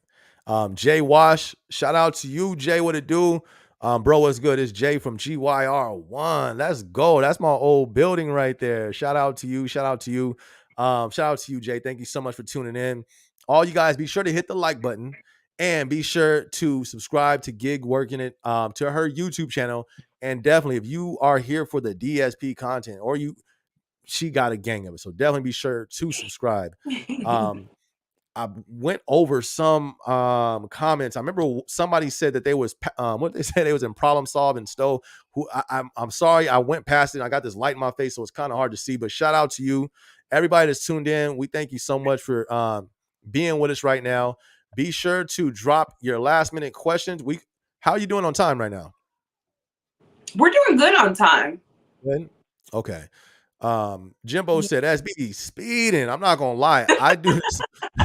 I do the speed limit. I ain't gonna lie. And the speed limit is fast though. That's what I realized. The speed limit Yeah, and them vans is fast. So I'm not gonna it lie. is. Sometimes I do the speed limit. I try to pull back when I'm in residential areas due to the fact I ain't trying to hit nobody, you know what I mean? So I do try to be careful with my speed, but I did get hit with speed on the Netrodime probably like 5 times. I'm not even gonna lie to you. You may be like, how many times can you get hit before you get a write up? I don't know, Right. but I got a lot of them, at least like 6. Just being But for real. but we're all aware of the vans. Like there's what we would call an expiration on the speedometer. It only goes up to 69, at least in the Ram van. So you Oh can't go yeah? over 70. So that's a good thing. So if you're on the highway and the speed limit is 70, you will never speed because See you can't. you. Who was that? Jimbo. um, Astrid's the one over here speeding. You know what I mean? She know all the codes. She's like, oh no, don't worry, don't worry. You can't go past 70. I've tried it. It doesn't go any faster than that. I've held it down as hard as I could, pedal to the metal. That's as fast as I can go. It does not See, go over 70. you the one Come over on, here. come on. Where's my Ram van drivers at? Tell him it does not go over 70. Oh, that is guts. When I was driving a semi truck for Amazon, people didn't care about that on the main. Yeah, you got to care about that. You got to, for sure, for sure. Yeah, yeah. The rabbit, I keep it plugged into the backpack and carry. See, I hate that though because Okay. I'm in a very nice area. I'm in Scottsdale when I deliver. That looks ghetto when I'm sitting there carrying boxes and I got a phone with a big old cord connected to the battery in my hand as well. You feel me? Like I hate It's that. hard. It's kind of hard because sometimes it'll fall out of your pocket if you have a large box you have to deliver. Facts. Oh my goodness. Had I known there were bonuses, perhaps found another way to get Chipotle before they close. um, with your DSP, you guys don't have raises, or right? Or do you have raises over there? So yeah, we did have raises, and I made a video about that too. I actually made a video from start to what they did as far as the raises. I feel like where the raises now, that's what they should have started drivers off in the first place. Right. So it's like the amount that they gave you. I mean, Amazon had, some big pay raise. They had 401k and stuff like that. But what I'm saying is that the amount that now they're starting drivers off as, that's what they should have started years ago when they first incorporated this entire DSP contracting situation. They shouldn't have never started drivers out with that low amount for the physical labor that they're providing for Amazon. But yeah, I mean they give raises. I don't think people will ever be satisfied with the amount because you see FedEx drivers and then you see UPS being a union, although their contract is coming to an end. But at the same time, you see the percentage and the dollar amount that they're getting paid, and you're like Mm. nowhere near that. So it makes you question like what's the end cap for Amazon? Does Amazon DSPs have an end cap for how much they're going to pay their drivers? At this point, I don't think they do. Right? Like, I don't think there's a consecutive raise to look forward to with Amazon delivery. No. Or am I wrong? Am I No, wrong on that? you're absolutely right. You're Mm. absolutely right. You definitely don't want to expect that you're going to even get close to $30 an hour. Not with Amazon, unless a union was formed. And to be honest, at some point, I feel like there will be a union with Amazon. It may be later on down the You think line, so? but I believe so. I absolutely How? wholeheartedly believe so. There will be, because there's just too much going on, and the wages are just, they're not sufficient. The math is not mathing.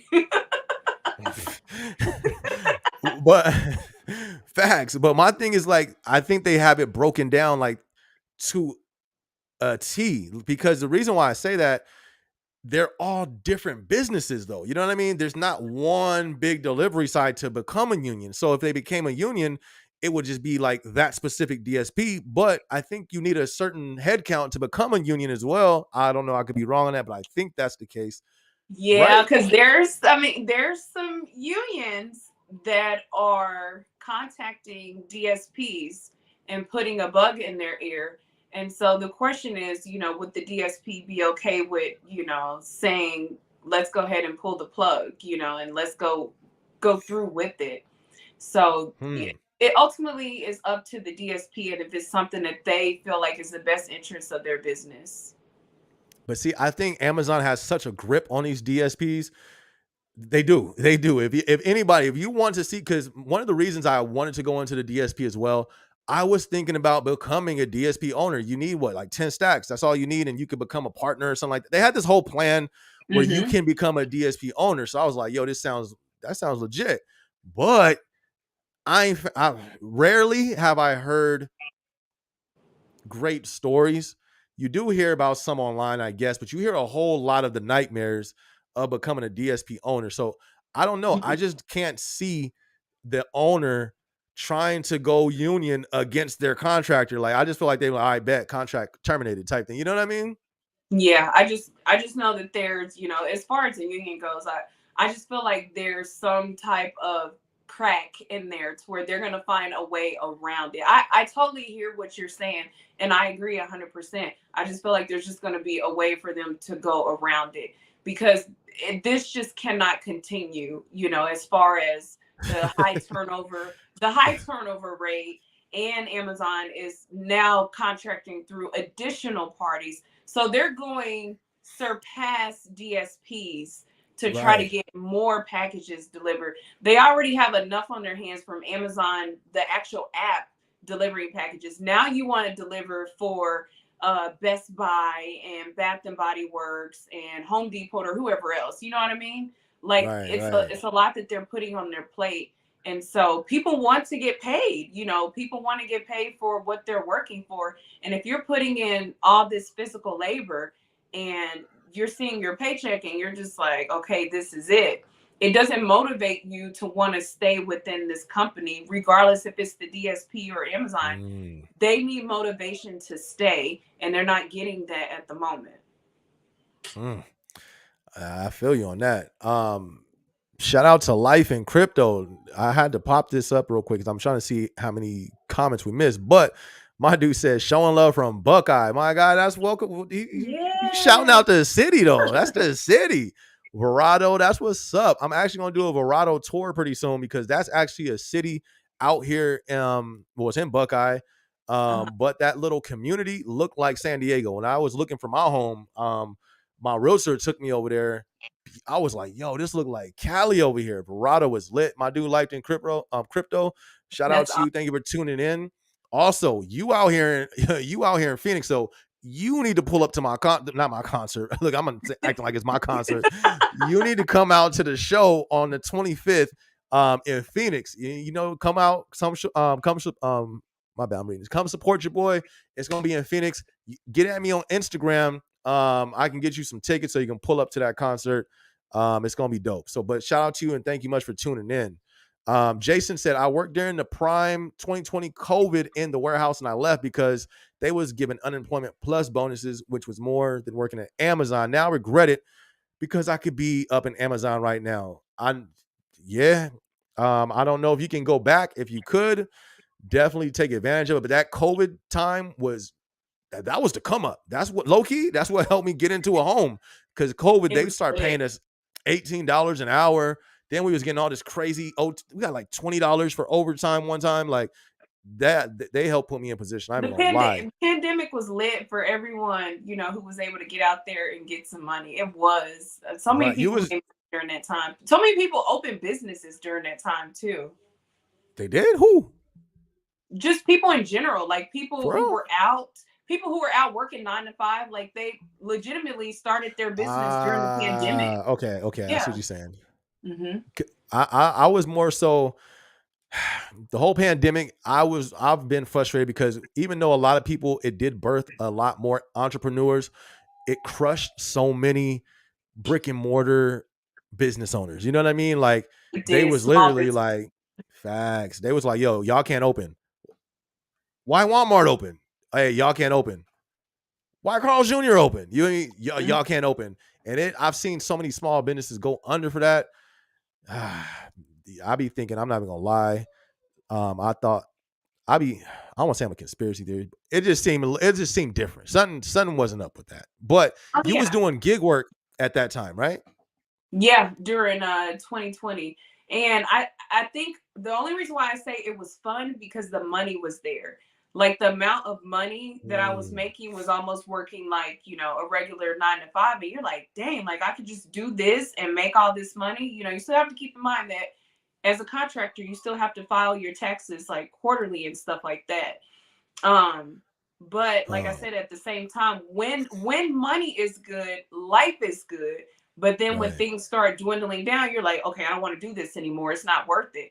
Just like Flex. When Flex was good, it was good. When gas was low, Flex was good. Mm, Now it's like it's not, I don't want to do it anymore. It's not worth my money. It's not worth me leaving my house to go deliver. But at the same time, if you're a delivery driver and you do Flex, you actually like a 3 hour block, you probably could knock out in an hour and a half because you are already so fast at what you do from the delivery versus side, huh? yeah, versus somebody who just does Mm, Flex, as additional like a side income, this just normal. But when you're a person pushing out like you, SB, you're pushing out 300 some packages over 200 stops.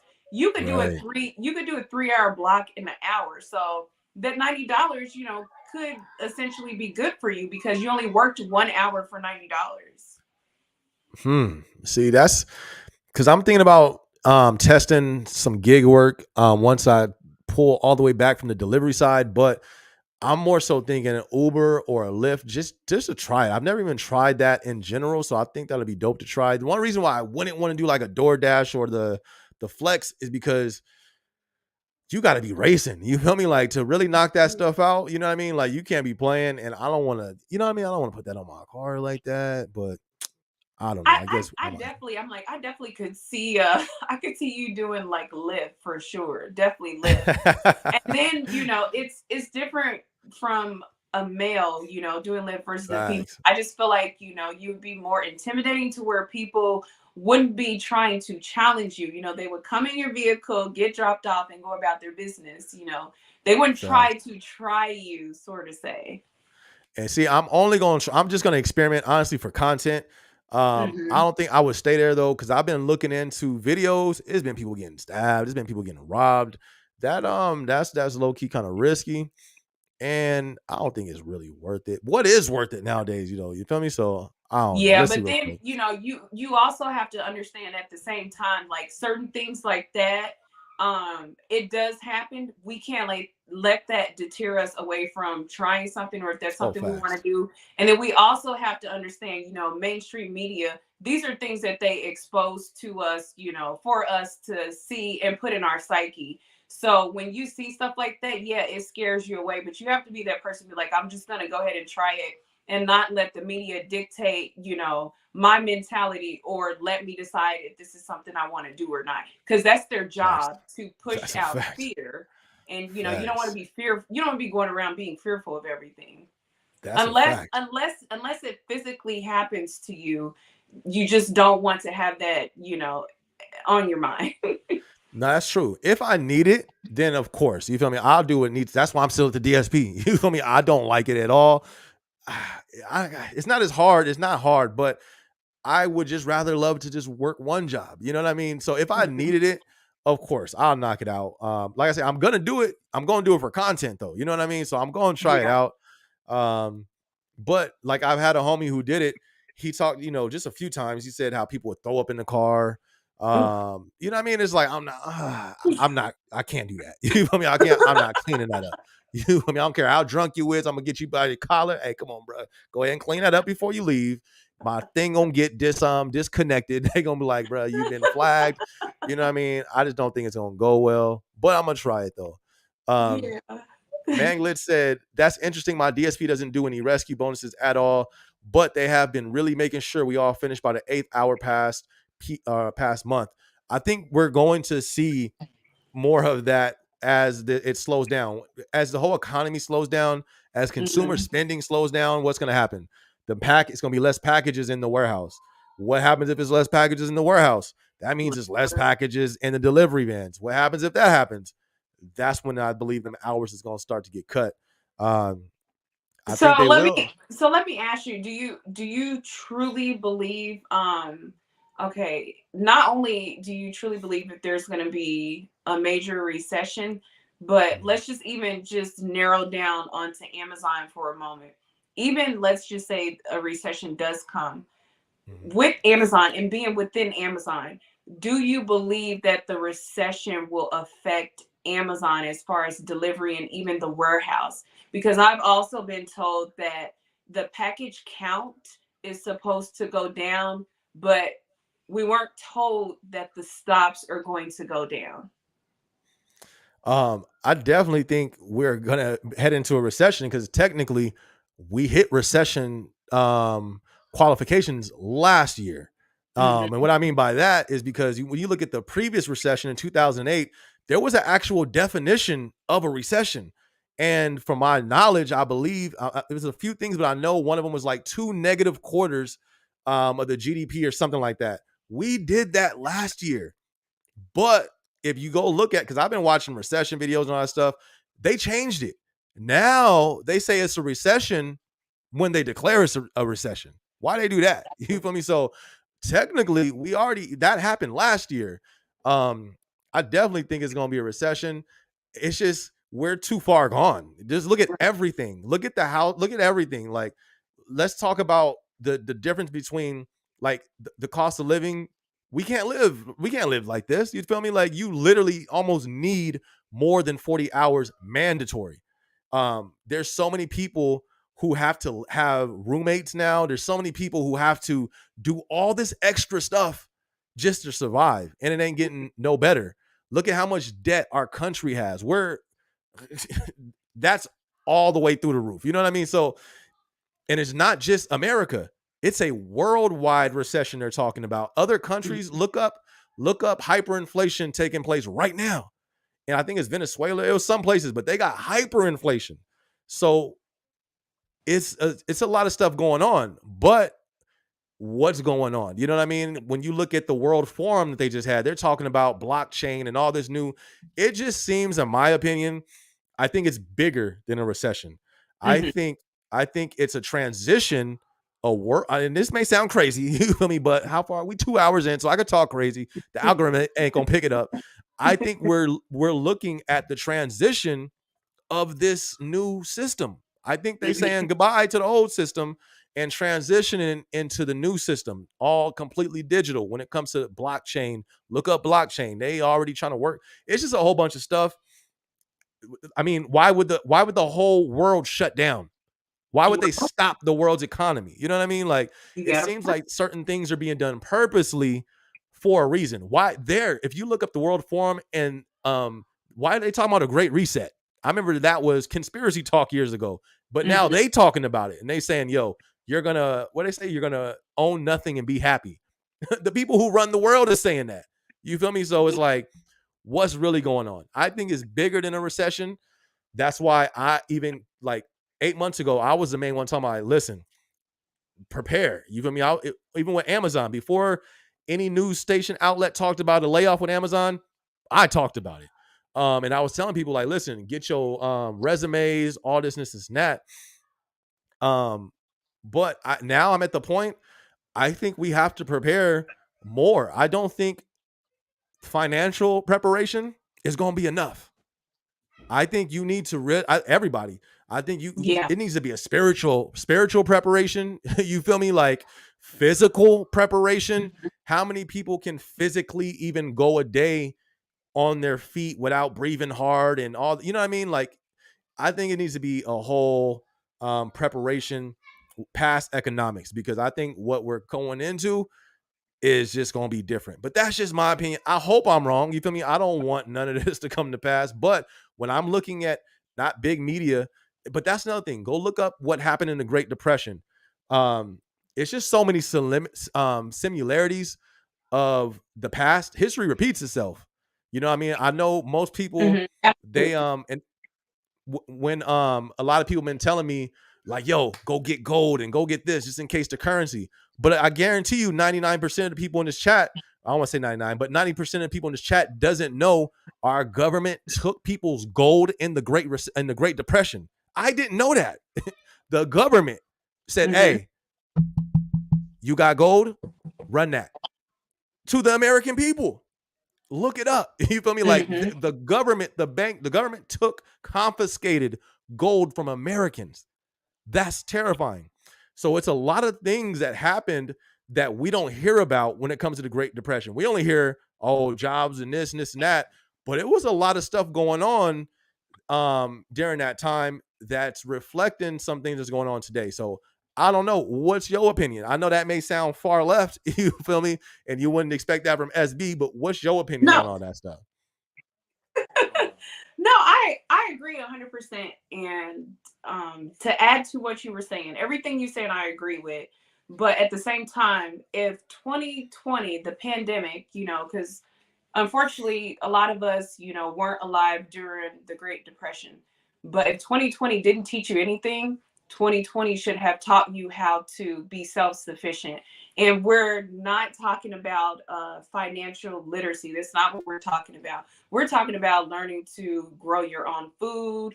We're talking about learning how Yes. to, police yourself, police your neighborhoods. There's so many different factors beyond money. If we could just stop talking about money for a moment, you have to learn how to care for yourself. Eggs, prime example. How much your eggs at this grocery store right now? $7, $8. If Right. we knew how to grow our own food, we could have had chickens right in the backyard laying some eggs for us. We could have had some free eggs instead of going to the store paying $8 to $10 for it. We need to learn how to, help build up our immune system by some of the plants that we grow at our house.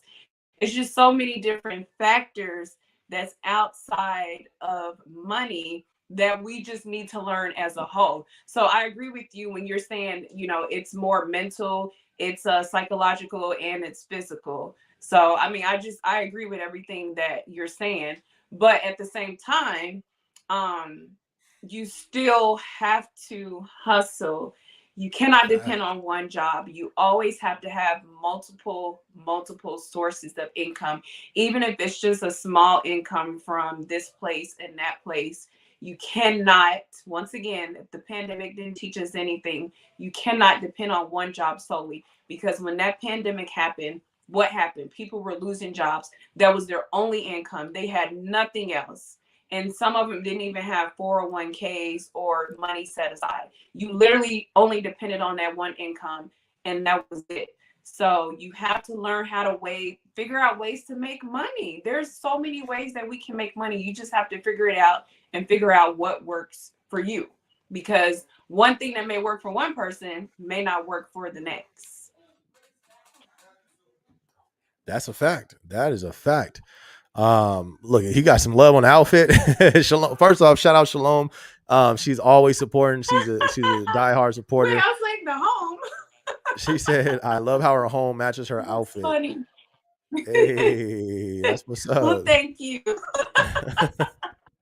That's funny. um, Thank but you. Thank you. I appreciate it. but for sure, and that's one reason why I be like, like when I just see everybody just going, just life as usual, just one job, barely making it. Like our country's credit debt, personally, forget the country's debt, and it passed trillions and trillions. What a personal debt for Americans is at an all-time high, but savings for Americans is an all-time low. This just doesn't sound good. I mean, that's why people be like, man, why you work so hard, man? You be going, man, but it's like I don't see this turning out any other type of way. I don't see this turning out good. So it's just like that's why I'm with you when it comes to the other streams of income.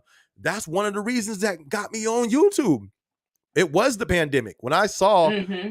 they can shut everything down, I'm like, yo, I need to have other streams of income because this ain't cool. You know what I mean?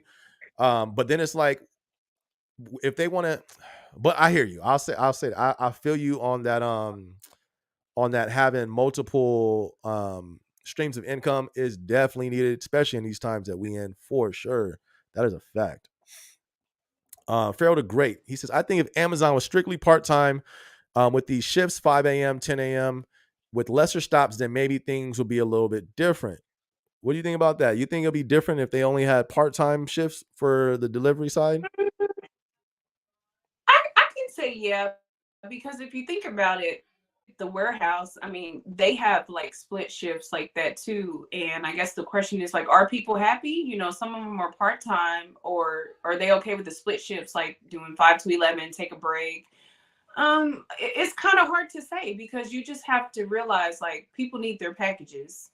I can say, and That's a I'm fact. pretty sure I said this before, Amazon could switch their time frame as far as having drivers out delivering at night. Like, you know, I don't believe in that for just so many safety reasons. It's not just being a brat or complaining about being outside in the dark. It's so many safety hazards and things that can go on.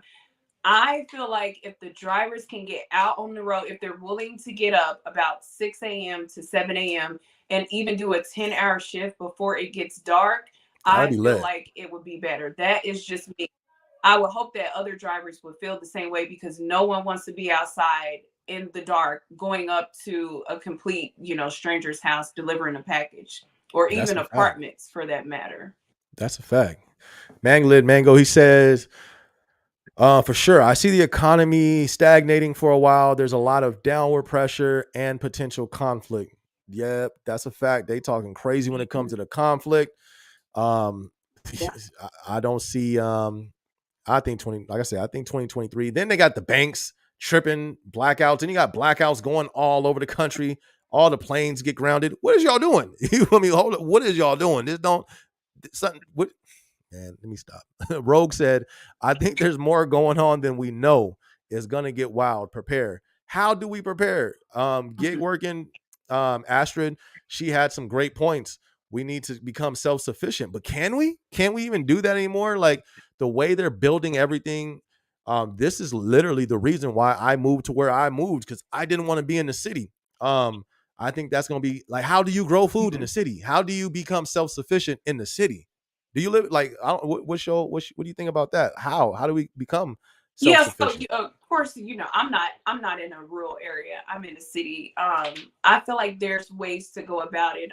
Actually, where is it at? Not just a few blocks away from me, there actually is a black owned business and they have a farm that is Mm, in the city. So they actually created like this small little land that they purchased within the city. And sometimes, you know, I go there as far as support, and you know, they're not open all year round because due to the weather, right. but they're able to grow their own food, and you don't have it. They are a clear indication that you don't have to be in a rural area to grow your own food. I just think it just takes more of us educating ourselves, grabbing books, pulling up stuff on YouTube, pulling up stuff on the internet. Like we Right. can't just sit here and be like, well, what can we do? Or we can't do anything. We can't just be defeated all the time. We have to Facts. figure out ways to make it work. Just like we're making it work now, we have to figure out a way to prepare ourselves. We will no one will ever be prepared, but we can try and make some steps to get us put in a situation to where we're good. But if you do nothing, then yeah, nothing's going to happen, you know. You're not going to be prepared because you're just talking about it, but you're not putting in the action and work behind it.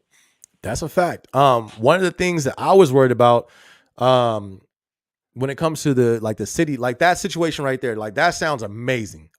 But Mhm. when the lights cut off, or let's say if the cost of food keeps rising, it don't matter if they open or close, people will run into that field. You know what I mean? Like, Yeah. but I guess that can take place anywhere. But like, I'm gonna do a vlog on this video I came across. There's actually a series where they had the diaries from people from the Great Depression. There's about 7 different diaries, and they kind of broke down everything that was going on during the Great Depression. Most of this stuff never is nowhere in the textbooks. It's, you know what I mean? They keep it real polished and real PC in the textbooks, but there was a whole bunch of stuff that went on during the Great Depression, and that was one thing too.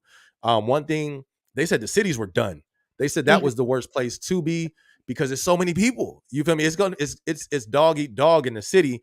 Once the lights cut out, if the police, you pick up that phone and your phone don't work because the towers is down, you got, it's every man for himself. But you're gonna have people running around, the gangs. You feel me? The gangs is gonna be running it, honestly. But in the Great Depression, they were saying just how murder was almost like a daily. It wasn't even. It was normal, like especially in those type of situations. And they were saying Yeah. during that time, the people who survived and who more so thrived and made it through were those in the rural areas due to them having land. But it's like, even like with me, I'm in the rural area, but it's like I'm in the HOA. You feel me? So I can't just grow. I can't have chickens out here. I can't grow. You know what I mean? I can't do certain stuff. So that's even with myself. Yeah. It's like I I understand. don't feel that. But one thing But I would then, want to some do. people Oh, go ahead. they You go go. to other resorts. If it gets to the point where you can't grow your food, I mean, heck, some people become vegan. Like, they stop eating eggs, they stop, eating certain meats. You're gonna do what you have to do to survive at the end of the day. That's how I That's look a at fact. it. That's a fact. DJ Reezy, he said, I feel a lot. Today's society doesn't invest time in doing research about the economy and plan ahead. Social media, Yes, yes, TikTok, keep people distracted from what's going on. My dude, I think that is 1000% true. And that's one thing that Astrid just said, like, yo, absolutely. take time in do your research. Like, that's a fact. I think that's what I'm saying. I don't think we're set up. It don't look good. You feel me? It don't look good. That's why I hope But this is. it gets to a point in time where I agree with him 1000%, but it gets to a point in time where we have to stop blaming everything that's happening around us for why we can't get stuff done. There's TikTok, there's Instagram, there's YouTube, there's Facebook. All those apps are there to distract us, but you have to have a stronger mindset to be like, okay, I'm going to be on here for a few minutes and then I need to attend to my business because this is what's providing for my household and preparing me for, the next 5 or 10 years. We can't keep blaming a social media app for why we can't, get things done in our life. That's a fact. And That's yeah, a she fact. said it right. You can grow. Yeah, absolutely. You can grow certain. You can't grow everything indoors. I agree. You can grow a lot of plants indoors, but not everything, unfortunately. Like he said, he in an HOA too. It's Bill Allen. He said you grow 100 fruit trees in pots in a very small location. I also have an HOA. Look into it, SB. It can change your life. Check out the Orlando Gardener on YouTube to get the idea. Good looking on that. See, and this is why this needs to be talked about because Yes. some people have Yes, information that's what I'm saying. like I'm this. I'm You know what I thankful mean? we're having this conversation because look, you and I are having this conversation and it's opening up the minds and the thoughts of other people to actually put out information. So what he just put out not only is going to help us, it's going to help other people, who have an HOA and they're wondering how can they grow their own food. So thank you. Thank you so much. Okay, so real quick, we're gonna do a outro for. Or even if you haven't yet, be sure to hit the like button. Y'all ain't hit the like button. Hit that like button real quick. Hit the like button. Hit the like button. And if you haven't, be sure to go and subscribe to Gig Working It. It's I don't think that's if you type that in, would it Gig pop up? working it. I know yours has the dash in between it. Would it pop up if you Yeah, type it in like that? you should be able to. You should be able to type it in as long as it's all together. Gig working it, it should be able to pull up. Or I mean, you can even pull up Amazon Driver. Trust me, I'm gonna pop up there. They're Oh, gonna that's pop. right. They're gonna pop a few videos here. That's Yeah. actually her YouTube handle. It's called the Amazon Driver, right? Well, Yeah, well, I mean, I would put in gig working in, but what I'm saying is that you can just literally go to the search engine and just type in Amazon delivery driver, and I'm in the algorithm to where it will pull up at least one or a couple of my videos. She said, just Google Amazon delivery. I'm there. I mean, I'm in the algorithm. Okay, Yeah, okay, they'll okay. they'll pull me up there. Come on now, like I'm loud. I'm loud. I curse on all my videos, so you're gonna see me on there. I have kept it. I've kept it PG on here for you, SB. I kept it I appreciate PG. that. I appreciate that. And you have any video? You got rant videos? Have you had a vlog where you just ranting on there? It's a lot of them. I can't. It's Oh, too many to you got a name. lot. It's too many. I got to do my research because I've checked Oh, out the ones that I've seen. One thing about her channel yeah. that's dope, the quality is dope. Her channel is official. That was the first thing that I noticed about her channel. I was like, yo, this is on point. Like the quality is dope. The editing is dope. The information is dope. So definitely go subscribe to her channel. She's gonna be dropping some more videos, and she's gonna have like a big update video maybe within the month. Just follow her channel. And the reason why I say that, because she's gonna be back on this Yes. channel.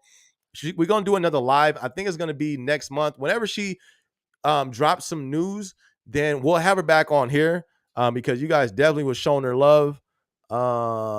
Definitely showing her love. So we're Oh gonna have her yeah, you back. guys were amazing. I had so much fun tonight. So much fun. So much information. I learned so much from your subscribers and even you, SB. You know, it's like even with your content, like you're giving me the flowers right now, but I'm giving it right back to you because that background is dope. It's super dope. Appreciate that. Appreciate that. DJ Reezy said, I agree. Regulated on social media time. I do that myself. I just see a lot of people who are too addicted. These platforms consistently find more ways. That's a fact. I'm not that disciplined. Even recently, I haven't been that disciplined. I've been on, but it's not like, no, I take that back. I never used to watch shorts. I finally started watching shorts. I can't stop. Especially when I'm about to go to sleep, I'll just try to do a few of them. I get caught up on that thing for like an hour, not an hour, probably like 30 minutes. It 30 it minutes can I don't need become to be wasting. addictive. Yeah, very quickly. And keep in mind, that's why it's shorts. And that's why, I mean, that's their way Facts. of getting you addicted to it. It's 1 minute. You feel like you have enough time, and here it is an hour later, and you're still on the shorts. Facts. All right. Oh. So everybody, we're gonna close out the live. Be sure, like I said, like this video and be sure to go subscribe to her channel. She got some dope content. But I definitely want to thank you guys so much for tuning in tonight. Let's make some noise for Gig working it coming through, holding it down on Thank the you channel. guys. And it was her birthday, so y'all be sure to tell her happy birthday. And congrats to you hitting your 2K subscribers Yes, as my well. birthday. So everybody, we gonna catch you guys. Thank you Y'all gonna guys so catch her much. on her channel. She will be back. Thank you guys so much for tuning in. This will be up for the live replay, so all you gotta do is come back to my live tab, click that, and this will be here. If you came in late, shout out to Cali Bones. I see you. I know you came in late, but you showed up. You feel me? My dude always shows up. Anyways, Gig working it. I thank you so much for your time, and thank you so much for coming on the channel. Truly appreciate Cheers. it. All Cheers. right, so Where's your everybody, cup? we gonna I was catch. like, where's your Oh cup no, for hold on. birthday? Yay! You feel me? Yes. Hey. Happy All birthday. right. Happy birthday to Astrid. We're going to catch y'all next time. It's your boy Thank you. SB. Let's go.